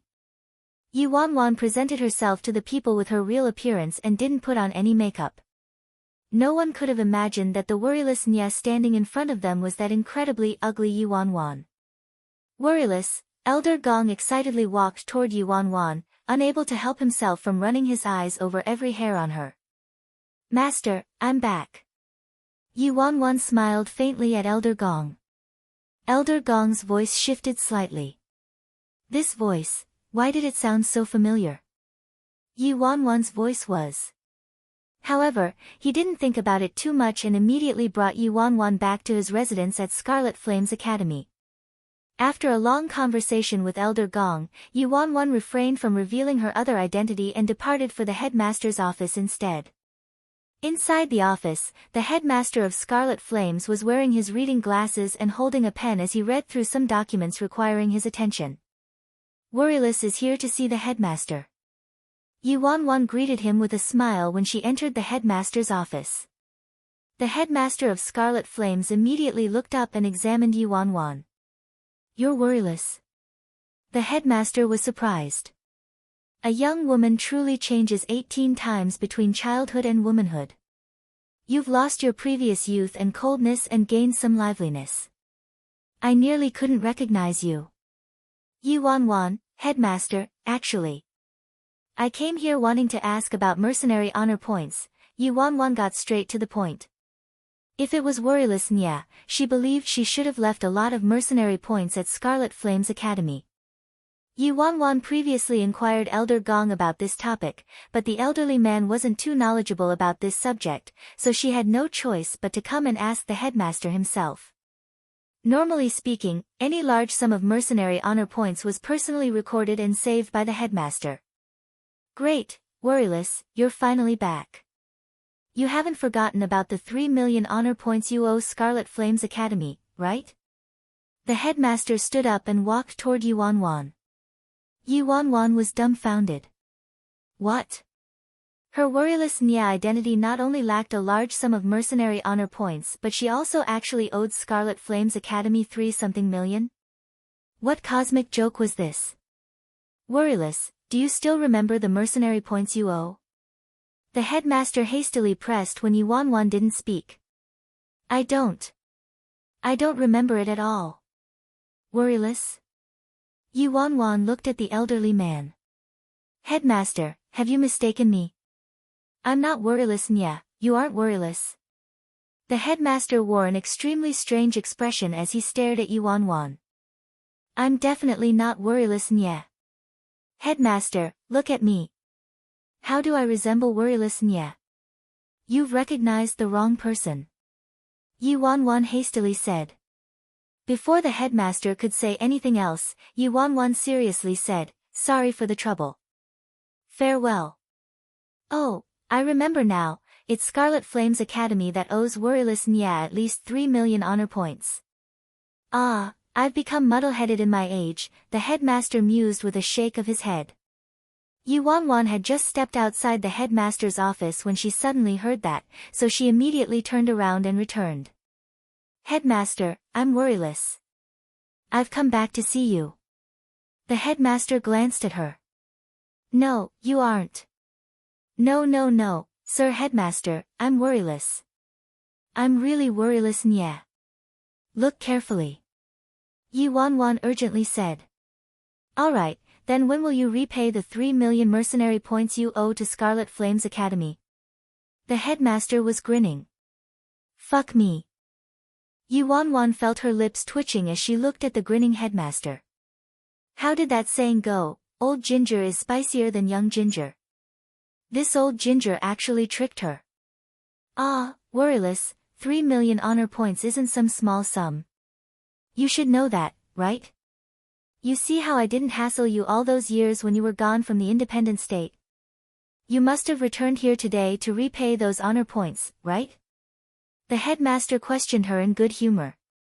Yuan didn't refute this point. Forget about 3 million mercenary honor points. Even if it was 17 or 1800,000, she couldn't manage to gather that amount, so she could imagine what an astronomical number 3 million honor points were. However, what she couldn't understand was how she owed so many honor points back then. Worryless, why aren't you talking? The headmaster asked. Headmaster, truthfully speaking, aside from being worryless Nya, I have a second identity, Yuan responded with a faint smile. A second identity? The headmaster wore an odd expression. Tell me about it. Do you still remember Yuan, headmaster? Yuan asked. Yuan. That girl who still owes me several 10,000 honor points. The headmaster nodded. He remembers quite well who owes him mercenary points. Sir Headmaster, truthfully speaking, I'm Yuan. You're that Yuan. The headmaster was astonished. That's right. Yuan nodded lightly. The reason I previously asked you to hypnotize me was that I lost my original memories. Since she lost her memories, how could she still remember she owed Scarlet Flames Academy 3 million honor points? Hold on. The headmaster stared at Yuan and mulled over the matter for a moment before asking with a frown, so what you're saying is that since you lost your memories, you don't need to repay the 3 million mercenary points you owe? Although that idea did pop up. No. Yuan frantically shook her head and looked at him. Sir Headmaster, you've misunderstood. Don't you know me? Am I, worryless Nya, someone like that? Yes. The headmaster nodded without any hesitation. Yuan's expression turned embarrassed. Was the old her really this shameless and left such an indestructible image in the headmaster's mind? Sir Headmaster, how could I be someone who would leave a debt unpaid? Look, how about you help me recover my memories first? As long as my memories recovered, I'll repay every single mercenary point I owe to Scarlet Flame's Academy, Yi Wanwan promised with a smile on her lips. The headmaster suspiciously scrutinized Yi Wanwan. I don't believe you. Sir Headmaster, look, I already owe 3 million mercenary points, so a couple thousand is nothing more. I guarantee that as soon as I regain my memories and remember the honor points I owe, I'll definitely pay everything back. Yi Wanwan looked convicted. The headmaster felt helpless. Why was it so difficult to ask someone to settle an account? Was she accustomed to owing a debt? She had 2 identities, but both identities owed mercenary honor points to the Scarlet Flames Academy. The headmaster was brimming with exasperation. He shouldn't have set this precedent from the start. Adding what you previously owe. Let me calculate it. The Scarlet Flame's headmaster sank into contemplation. Seeing hope, Yi Wanwan immediately grinned. Sir Headmaster, what's there to calculate? At that time, the moment I recover my memory, I swear I'll pay back every point I owe. If I owe a single cent, I'll be struck by lightning. Really? The headmaster asked uncertainly. Really, absolutely. Realer than actual gold. Yi Wanwan frantically nodded. In the end, the headmaster sighed with profound exasperation. Fine, I'll believe you one last time. Lie down in your usual spot. Yi Wanwan immediately lay down on the armchair. The headmaster prepared for a while before moving toward Yi Wanwan. Following the string of hints from the headmaster, Yi Wanwan soon felt her world spiraling and fatigue hitting her. Within moments, she lost consciousness completely. Grandpa, it's so cold. They were on what seemed to be a snow-capped mountain, and snow was falling heavily from the sky, covering the big trees around them. The girl was bent over as she followed the strict-looking elderly man in front of her, carefully treading on the snow. With every step she took, she sank to her knees in the accumulated snow. Worryless, follow Grandpa, the elderly man said to the girl, looking back. Grandpa, I'm really cold. The girl was shivering all over as she traversed through the snow. The pain you're suffering right now will become your greatest wealth in the future, do you understand? The elderly man responded apathetically. But Grandpa, I'm really, really cold. The girl stared at him tearfully. The elderly man was silent for a long while before slowly walking up and picking her up into his arms. Grandpa's so warm. The girl used her hands, which were frozen red, to embrace his neck. You'll walk by yourself once we get up ahead. The elderly man quickly strode forward while carrying the girl. Yi Wanwan's heart trembled. Was that imposing elderly man her grandfather? But where in the world did Grandpa go? Where is he? Are you warm now? About half an hour later, the elderly man carried the girl out of the snow and arrived at a tall hill. Yes, I'm warm. The girl nodded emphatically. Walk by yourself. The elderly man gently placed the girl back on the ground. Grandpa, I'm hungry. The girl looked at the elderly man pitifully, clutching her stomach. Worryless, do you still remember why you came here? The elderly man turned around and stared at her expressionlessly. I know, Grandpa. The girl nodded. Grandpa is going to train me to endure hardships and work hard so that I can become a superior person in the future. Since you know, endure it. Regardless of how arduous your surroundings are, you have to face them with a smile. Understood. Worryless understands. The girl smiled, but her smile promptly disappeared and turned into a pitiful expression. But I am really hungry. Worryless is afraid of starving to death and not seeing Brother Chiron ever again. You. The elderly man was finally somewhat angered, but he sighed in the end. He started a fire nearby. Stay warm here and don't leave. Understood. Yes, the girl agreed. The elderly man then turned and left. About 15 minutes later, the elderly man returned from the distance, holding a wild hare. Sitting down next to the open fire, the elderly man cleaned and prepared the hare with a dagger before placing it above the flames to roast. Soon, the scent of roasted hare permeated the air, and saliva dripped out of the girl's mouth as she stared at the golden, gleaming hair meat. Worthless. The elderly man used his hand to wipe the drool clean from the girl's mouth. Wait a little longer. It's too hot, the elderly man scolded when he saw her reaching out. Okay, the girl had no choice but to wait anxiously after being scolded. Grandpa, why didn't we bring any dry food? The girl looked at her grandfather in incomprehension as she waited. The elderly man stared at her. When you grow up, you might need to survive in the wild. At that time, what would you do if you didn't have any dry food on you? Would you wait for your death?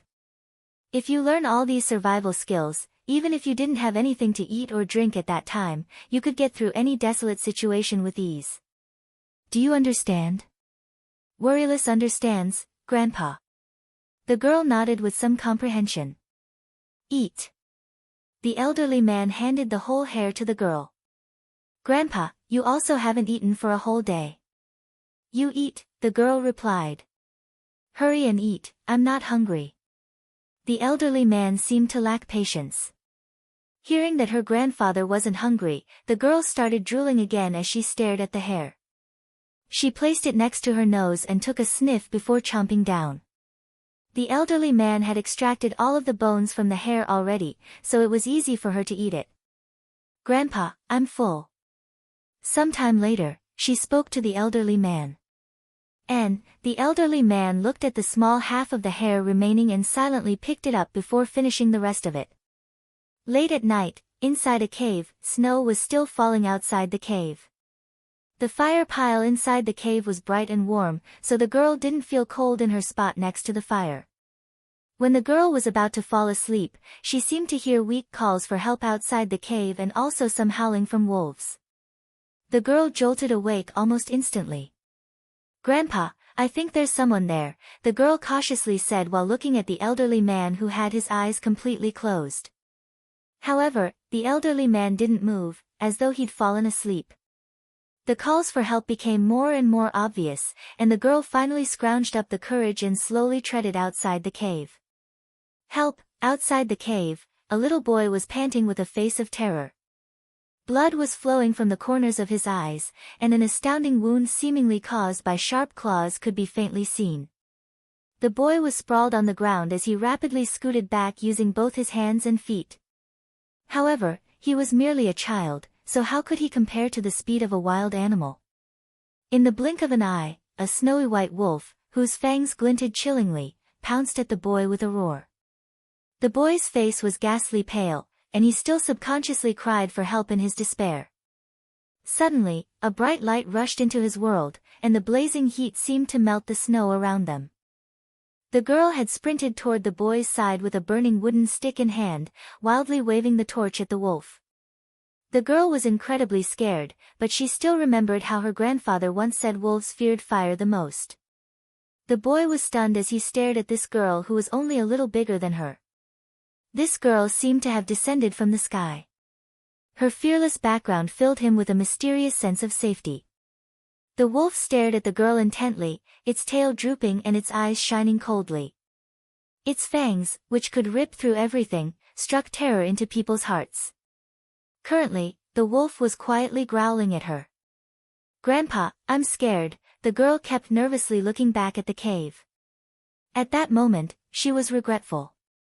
Why didn't she wake Grandpa up and why did she run out here by herself? The girl's torch flickered from the bursts of wintry wind, with the possibility of getting extinguished at any second. The girl waved the torch and walked backward to the boy's side, finally seeing his appearance. His large eyes were very spirited and his skin was fair. Unfortunately, the corner of his eye was scratched, but thankfully, his eyeballs weren't injured. Also, it was winter, so it wasn't too treacherous. We'll walk toward the cave. My grandpa's there, the girl said to the boy. I can't walk, the boy shook his head. He struggled to stand up, but it was a futile effort. The girl immediately knelt down and supported his arm with one arm while keeping her hold on the torch with the other, continually brandishing it toward the wolf that was prepared to leap toward them any second. Worryless. Suddenly, the elderly man slowly walked out of the cave and looked at the girl with a tinge of displeasure. "Grandpa, hurry and save us," the girl ardently cried. The elderly man didn't say anything and quickly walked toward the girl. The wolf growled and sprang toward the elderly man. Swish! A kick was seen and the wild wolf was kicked up a dozen or so meters, crashing onto the ground, ceasing to breathe. "Come back." The elderly man picked the girl up. "Grandpa, him too," the girl pointed at the boy. The elderly man glanced at the boy before also picking him up and bringing him inside the cave. "What's your name?" the girl asked the boy. The boy shook his head. "Why are you here by yourself? Where's your dad and mom?" the girl continued to ask. The boy turned silent, seemingly unwilling to answer this question. After a long while, the boy suddenly asked, "Grandfather, can I follow you?" "I don't have a home, Grandpa," the girl kept shaking the elderly man's arm while staring at him. A moment later, the elderly man closed his eyes and aloofly replied, "N." Yuan surveyed the boy. Was this boy the current president of the martial arts union? The injury by his eye was enough to reveal his identity. Yuan found it unbelievable. It turned out she shared this past with the current president of the martial arts union. However, Yuan couldn't understand it. If they shared this past, why did that boy want to kill her after growing up? Just what kind of misfortune had happened between then and now? The truth was within reach, but it sent Yuan's head splitting with pain. Her own issues seemed to be preventing her from recalling the supposed truth. The scene abruptly changed. The girl had become a slender and graceful teenager. At a slum in the Independent State, the girl was walking on the streets when she was bumped. Nearby, a somewhat raggedly dressed teenage boy stuck his tongue out at her and rolled his eyes, a defiant expression on his face. Within moments, the youth fled without a trace. The girl aloofly chased after the youth to a remote alley. "I stole an idiotic woman's money, ha ha ha." The youth snickered as he looked at the shy-looking boy next to him. "Big Dipper, that's very dangerous," the boy responded after a silence. "What are you afraid of?" "Don't worry, you'll get to eat meat following me. Sadly, my mom's health isn't good, so I can't take you home. But don't worry, as long as I have a mouthful of soup to drink, you'll have a piece of meat to eat," the youth clapped his chest. The man next to Big Dipper shyly peered at Big Dipper before quickly nodding. "Thank you, blah, you're insulting me." "What's there to thank? We're brothers, good brothers. We're loyal and self-sacrificing, ha ha ha." Big Dipper burst into laughter. "Big Dipper, where's your dad?" the shy boy suddenly asked after a long silence. The dirty Big Dipper turned quiet. A long time passed before Big Dipper finally replied, "My mom said my dad went far, far away, and it'll be a long, long time before he can return." When will that be?" the timid boy asked. "Winter probably," Big Dipper answered cheerily. "Ha, are you dumb? It's all a lie to fool others. My dad either ran off with a mistress or he died. My mom must have told me that because she didn't want to make me sad." Big Dipper's voice was tinged with some loneliness. "Don't look at me like that. You're more tragic than me. At least I still have a mom while both your dad and mom are dead," Big Dipper said with a sigh. The shy boy quietly agreed. "Forget about that boring stuff. Let's see how much money that idiotic woman had." Big Dipper's dirty hand excitedly pulled out the wallet. "Damn!" The two boys stared at the bursting wallet, their eyes shining brightly. "For you." Big Dipper took out more than half the bills and handed them to the shy boy. "I can't. This is yours." "I can't take it." The shy boy shook his head. "Why are you acting like a girl and dawdling? I'm giving it to you, so take it. I'll need to use the rest of this to buy some medicine for my mom. She keeps coughing lately, and I've bought a lot of cold medicine, but it's not improving," Big Dipper said. "You should keep it for Auntie's medicine," the timid boy said. "It's fine, I can just go and steal more." I have this skill which you don't have, so take more, Big Dipper cheerily replied. The shy boy hesitated for a long time before finally thanking Big Dipper. However, he only took a few slips but wouldn't take any more regardless of what Big Dipper said. Thank you, the shy boy looked at Big Dipper. What's there to thank? When you have money and I don't, you've gotta lend more to me. Although I can't guarantee whether I will repay it or not, Big Dipper said after a moment of thought. Big Dipper, what's your dad's surname? The shy boy suddenly asked. Big Dipper was startled. My surname is Big, so how could my dad's surname be small? Of course my dad's surname is also Big. Oh.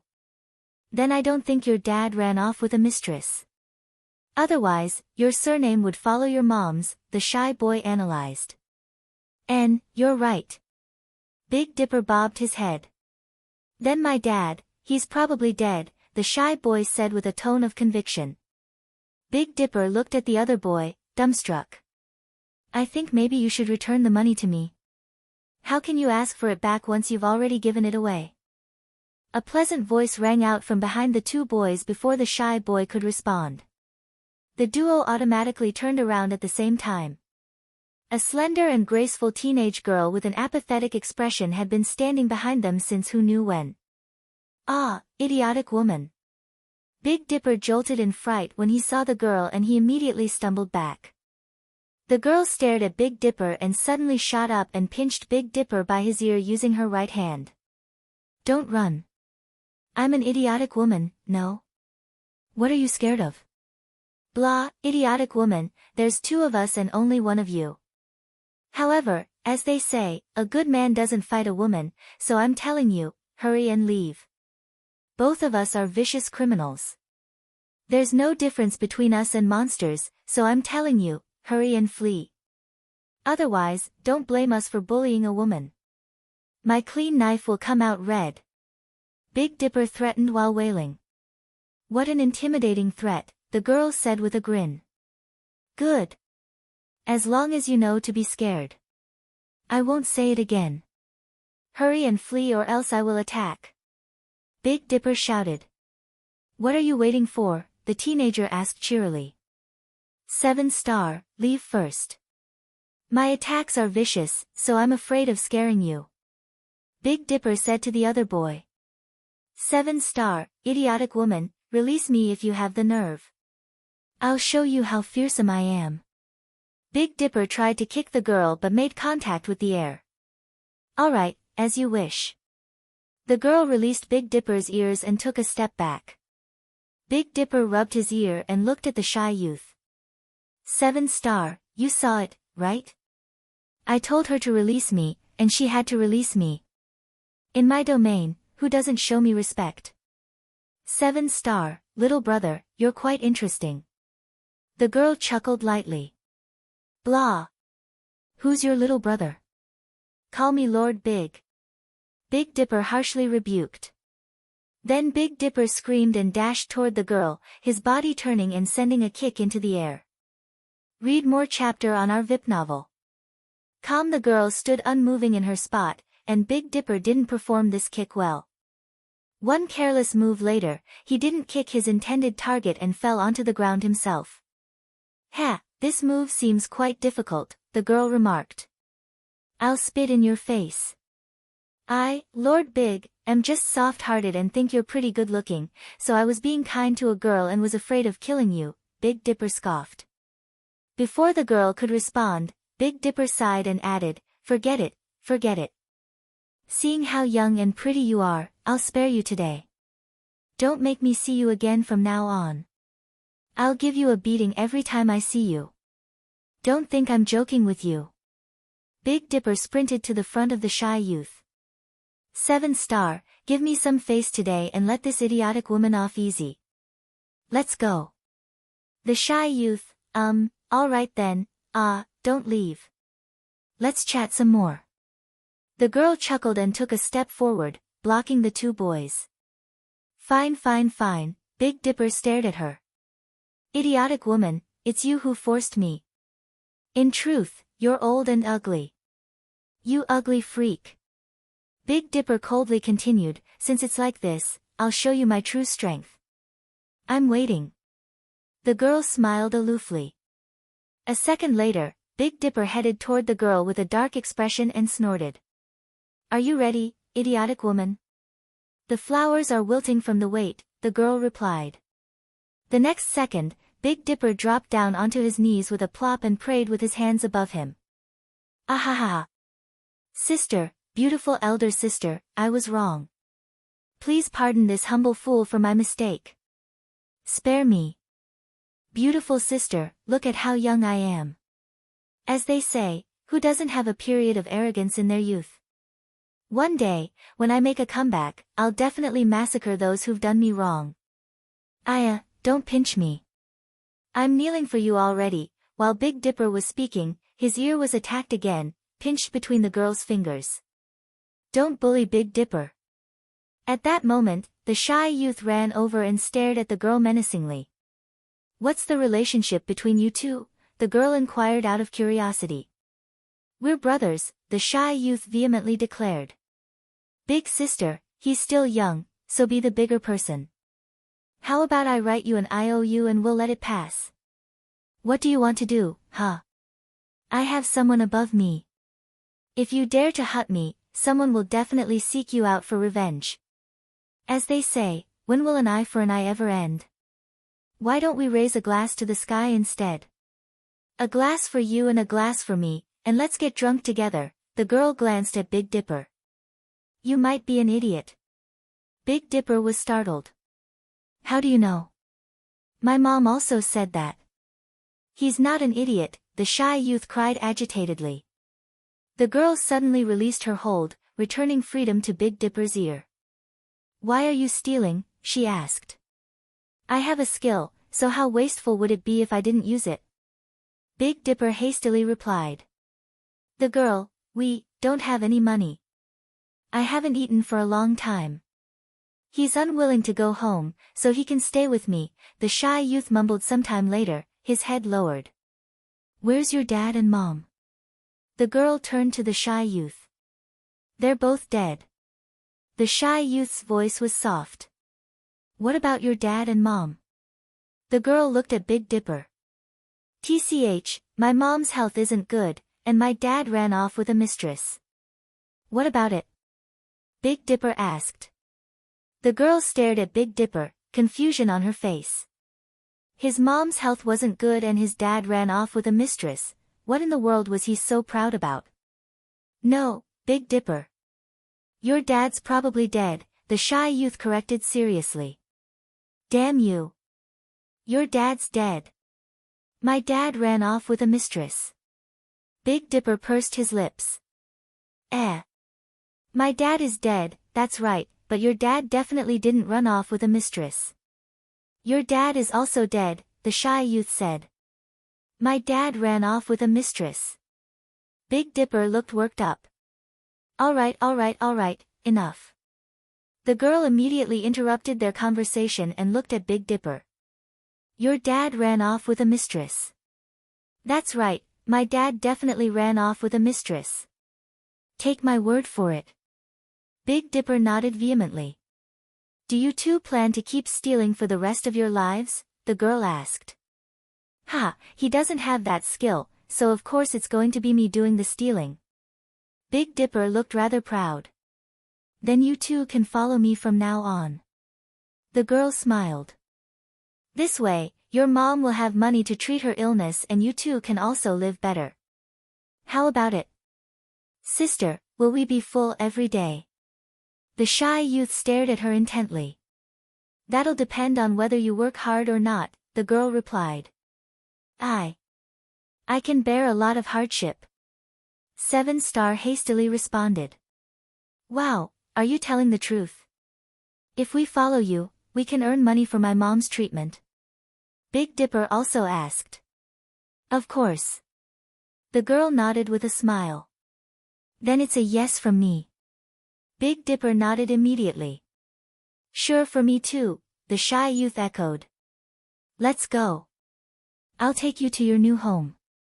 The girl turned around and started to leave. Sister, what's your name? The the shy youth shouted. By Fong. By for white and Fong for maple leaf. You can call me Sis Fong from now on, the girl answered without looking back. Shit, Sis Fong, wait for us. Big Dipper and Seven Star chased after her at once. Furthermore, Big Dipper's foolishness wasn't feigned. He had been this foolish since he was young, sincerely foolish. The scene changed again. Countless major and minor scenes and dribs and drabs of memories rushed into Yi Wanwan's mind. Some memories were particularly clear while other memories were incredibly blurry, like a jumbled ball. Her handful of interactions with her parents, her bickering and jesting with her brother, her being pummeled to the floor by piece of shit, her nervousness and unease when she gave birth to Tang Tang, her quarrels and sweet moments with Si Yihan. Suddenly, the scene stopped in a study. The teenage girl had become increasingly good-looking. She sat on one side of the desk and propped her chin up with her hand as she dazedly stared at the unrivaled man, enamored. A Shuran who ruins countries, a child who is matchless, the girl's eyes were brimming with adoration, as though every cell in them was filled by this man. There wasn't a single fault in the man's exquisite, chiseled face. An aloof smile perpetually hung from his lips, and even his intoxicating eyes were filled with a careless gentleness and a scholarly feeling. Worryless. The man set down the pen and paper in his hands and tenderly looked at the girl with a smile in his eyes. Suddenly, the scene changed and the world spiraled and twirled. Every scene related to Ji Shuran was ripped into shreds like a piece of paper. In Yi Wanwan's mind, the man didn't say a word and merely snapped his finger lightly, causing every memory related to Ji Shuran to disappear. Yi Wanwan suddenly jolted awake, sweat drenching her face. Next to her, the headmaster stared at Yi Wanwan with knitted brows, his expression turning odder. How could this be? Yi Wanwan murmured, turning to the headmaster immediately. Pause. The headmaster intently looked at her and asked, What did you see? I seem to have forgotten some memories. Yi Wanwan looked contemplative. Indeed. All of your memories disappeared, so it's normal for many minor details or scenes to be blurry or forgotten, but there's no way you would forget the major things unless your own subconscious is unwilling to recall it, the headmaster replied. I'm unwilling to remember it. Yi Wanwan frowned. For example, the matters related to the martial arts union, her grandpa, and that new president of the martial arts union. Was she unwilling to remember those things? But what was the case with Ji Shuran? The shattering of those memories filled her with apprehension. I can't recall any of my memories related to Ji Shuran. Moreover, a scene appeared where he snapped his fingers in the depths of my mind and every memory related to him dispersed into dust, Yi Wanwan automatically said. A realization dawned on the headmaster. No wonder. There was someone before me who hypnotized you, and they probably completely sealed off a portion of your memories. Based on what you said, it was Ji Shuran who sealed the memories between you and him, and I'm afraid, even I can't help you recall them. Ji Shuran was his proudest and most talented student. Ji Shuran's accomplishments in hypnotism had grown much stronger than him, Scarlet Flames Academy's headmaster, a long time ago. Ji Shuran hypnotized me. But why? What was his objective? Yi Wanwan's thoughts felt a bit chaotic. Maybe he didn't want you to remember something you shouldn't remember, or maybe he was afraid you'd be sad or something. Ha, I'm just guessing, don't take it seriously, the headmaster said with a meaningful overtone and smiled. Yi Wanwan confusedly looked at the headmaster, unable to understand his meaning. Ha, in a sense, Ji Shuran is my best disciple. He learned his hypnotism skills from me, but his success has surpassed mine long ago. However, Ji Shuran's hypnotism skills are too tyrannical while mine are fairly gentle. Hence, I can help you recover your memories while Ji Shuran can only help you forget certain things, the headmaster explained with a soft chuckle. Yi Wanwan furrowed her brows. She really wasn't knowledgeable about this topic. Just when did Ji Shuran hypnotize her? Yi Wanwan mulled over it. Ji Shuran seemed to have delivered a packed lunch to her once, so was it that time? Oh right, worryless, do you think it was Ji Shuran who made you lose your memory? The headmaster inquired curiously. Yi Wanwan shook her head. She underwent memory masking which wasn't connected to Ji Shuran at all. If it wasn't, then I don't know. After all, this is the world of you youngsters, and about half my body is in the grave already, so I don't really understand it. The headmaster smiled faintly. Ji Shuran once hypnotized her and made her forget all of her memories in her youth that were related to him. Yi Wanwan didn't know why Ji Shuran did that. She had no choice but to find Ji Shuran first and ask him. Headmaster, I feel like my memories aren't entirely recovered yet, Yi Wanwan said to the headmaster after a moment of contemplation. Of course not. The headmaster nodded. In order to fully recover, you need time. For example, even if it was your body that was injured, it'd need time to recuperate slowly, let alone your memory. In truth, Yi Wanwan successfully remembered most of her memories from her youth. She merely couldn't recall some important memories like information regarding her grandpa and the current president of the Martial Arts Union. Just need time, huh? Yi Wanwan murmured. The headmaster looked certain. That's right, but there is one thing. If some of those memories are ones you yourself aren't willing to remember, then it'd be a futile effort regardless of how much you borrowed outside force. Based on what the headmaster said, it appeared she could only rely on herself to recall the rest of the memories. Yi Wanwan wasn't too anxious. She could remember the majority of her memories already, and time would slowly recover the rest. There wasn't anything people could do anymore. Ah, worryless, do you remember the 3 million honor points you owe to Scarlet Flame's Academy now? The headmaster suddenly asked Yi Wanwan with a grin. Yi Wanwan slapped her head hard. Oh, I don't think I remember this matter. Sir Headmaster, I'll go back and think about it slowly. See you later. Before the headmaster could respond, Yi Wanwan had fled without a trace. The energy exhausted from this fourth hypnosis session was immense, so Yi Wanwan felt extremely fatigued after leaving Scarlet Flame's academy. It was as though all of her energy was sucked out of her. At the same time, a visitor unexpectedly arrived at the Fearless Alliance. When Big Dipper saw Lord Azura and the sullen guard behind the man standing at the entrance, his hair bristled from fright. Damn! Lord Azura. Azura's attacking us. Brothers, hurry and surround them. Right, surround them. Kill them. 7-Star glanced at Big Dipper like the man was an idiot and promptly ignored him. He turned to face Lord Azura and greeted him. Pardon us for not going out to meet you, Lord Azura. Big Dipper finally regained his senses and hastily said, Damn, sorry, I almost forgot we're a family with Azura now. My bad. He really couldn't be blamed for this. Although many days had passed already, he still couldn't absorb this enormous relationship twist. Where's your president? Si Yihan asked. 7-Star quickly replied, the president went to Scarlet Flame's academy and hasn't returned yet, but looking at the time, she should be back soon, so you can enter first and wait for a bit. Amen. Si Yihan nodded and followed 7-Star inside the Fearless Alliance. The higher-ups based at the headquarters were mostly present the day Azura besieged the Nye residence and personally witnessed the historical scene of Lord Azura transforming into the dad of their president's son. However, when they suddenly saw this terrifying great devil of the independent state appearing in their own camp, they were all terribly scared and reflexively wanted to attack him. Damn, a hall master was so scared his legs turned weak when he saw the person behind 7-Star and almost knelt down. Third Elder was arguing with First Elder over something and was also spooked out of his mind when he looked up and abruptly saw Si Yihan. Shit, Lord Azura. Am I seeing a ghost in broad daylight? First Elder derisively glanced at Third Elder. Useless. Lord Azura is now our president's man, so what's there to fuss about seeing him at the Fearless Alliance?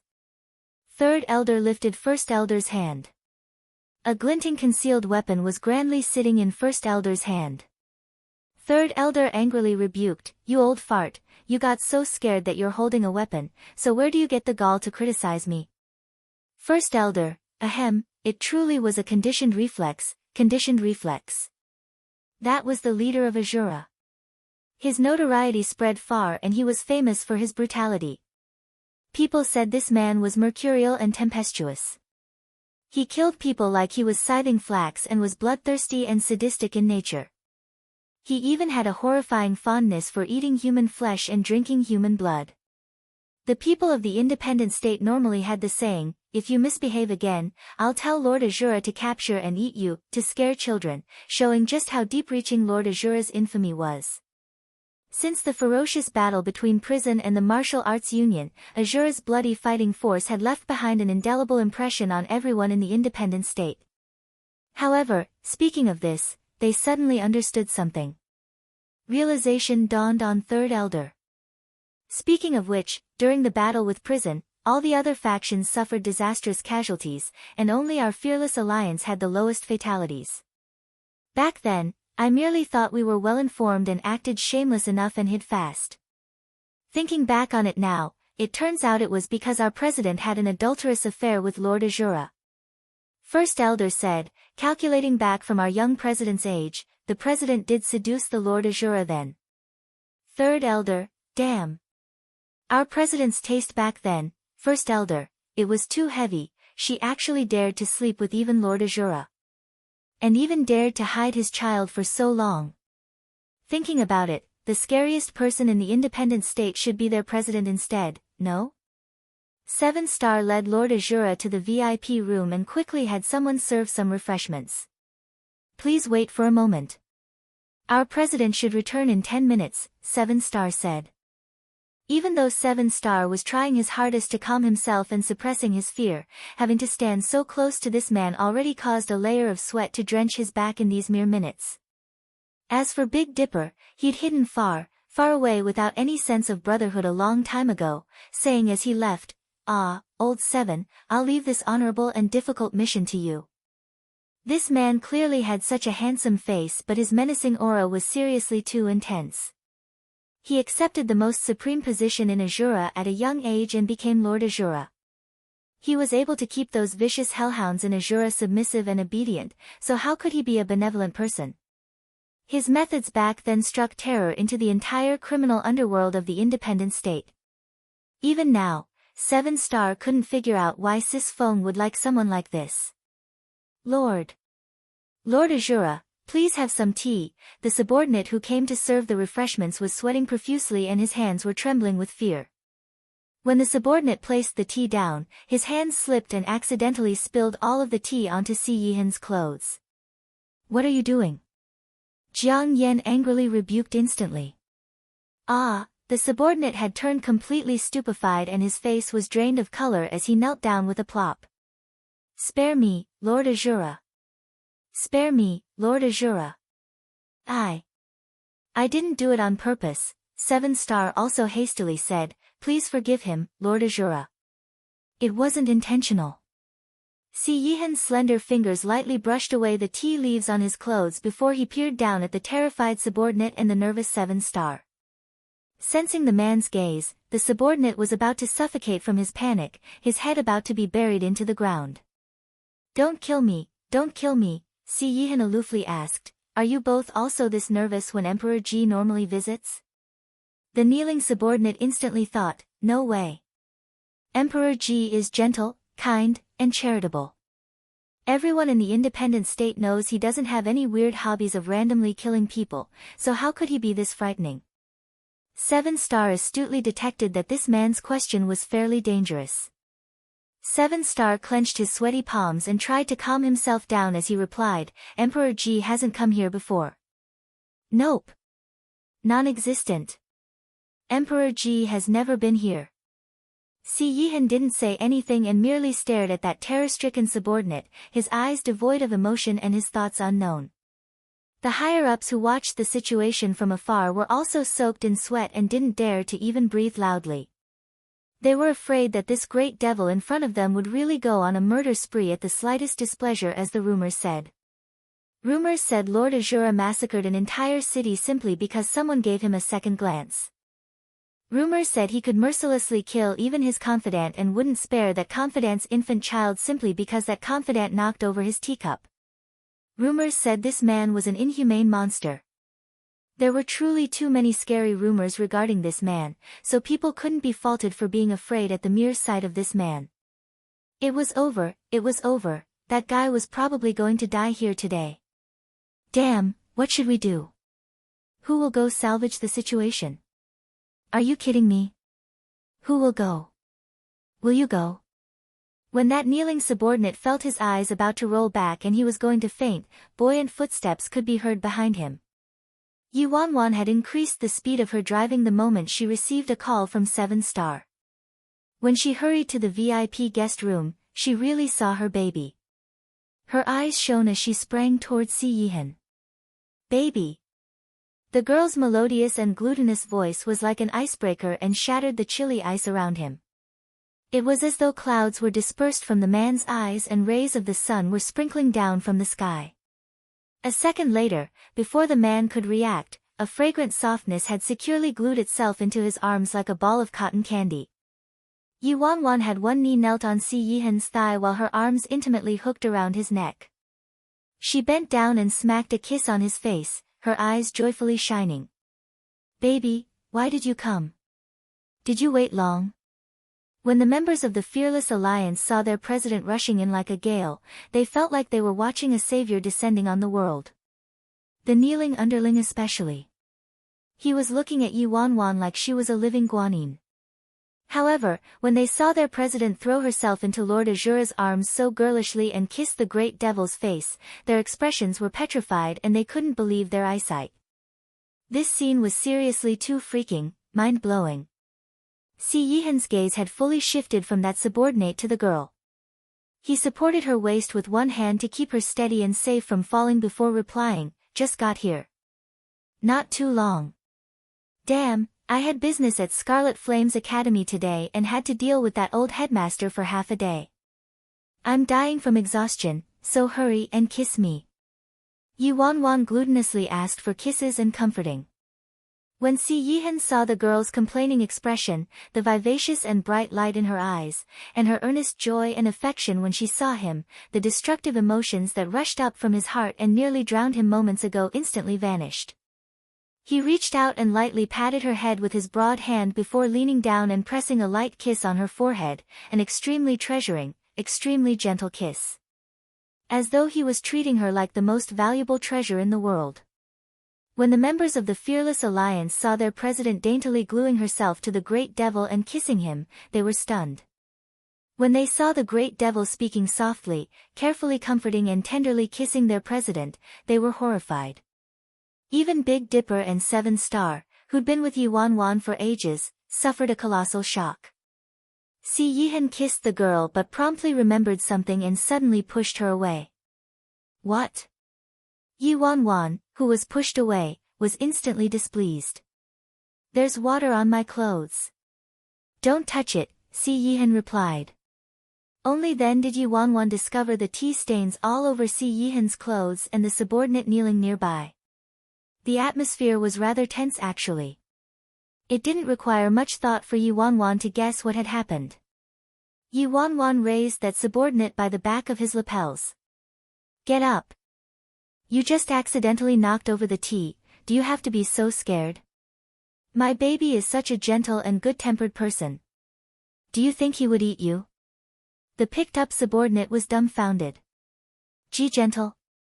Huh? Are you talking in your sleep, President?"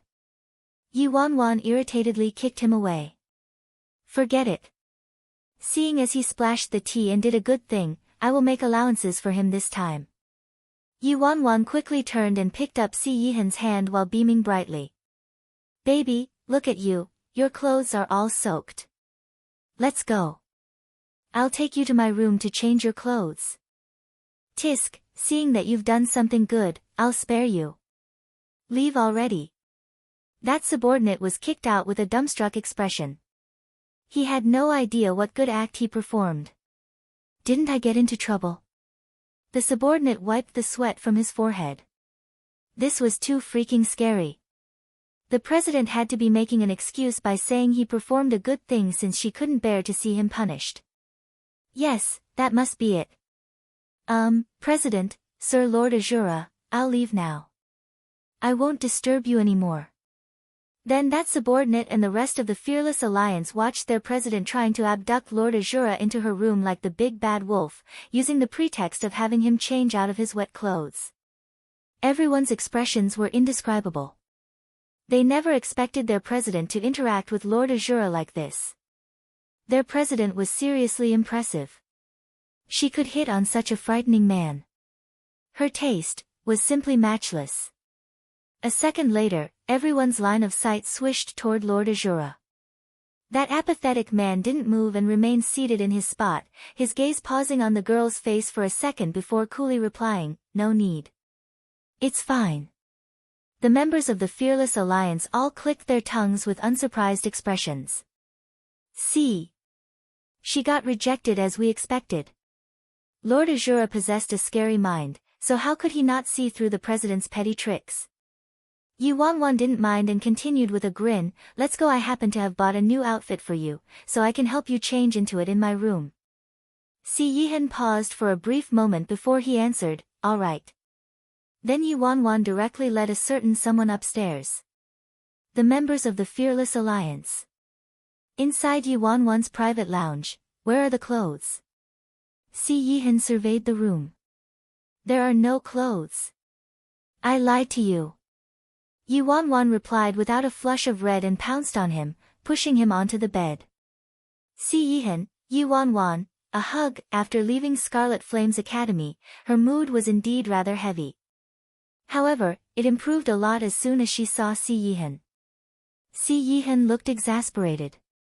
"Get up first." After saying that, he helped the girl up and pushed her some distance away. "Damn. He actually pushed me away." Yi Wanwan's expression darkened immediately, accusation written all over her face. "You have a lover on the outside?" Si Yihan peered up at her, glancing at her from the corner of his eyes, but he didn't say a word. He nonchalantly took off his black, tea-stained jacket before opening his arms toward her. "Come here." Aya, so he was stripping his clothes himself. He should have told me. I can allow that. So eager. Yi Wanwan's eyes brightened. She was finally satisfied and launched herself at him again, comfortably burrowing herself into his arms. "Hee, after our plan succeeds and my parents accept you, we won't need to meet so sneakily anymore. Darling Tang Tang told me that you're getting along well now. So it should be soon. That little fella might appear very disdainful when he mentions you, but I can tell he really likes you. Do you remember how he defended you in front of Lord Azura when he didn't know you were Lord Azura? He said you were very gentle. He's truly my son and really has good taste like me,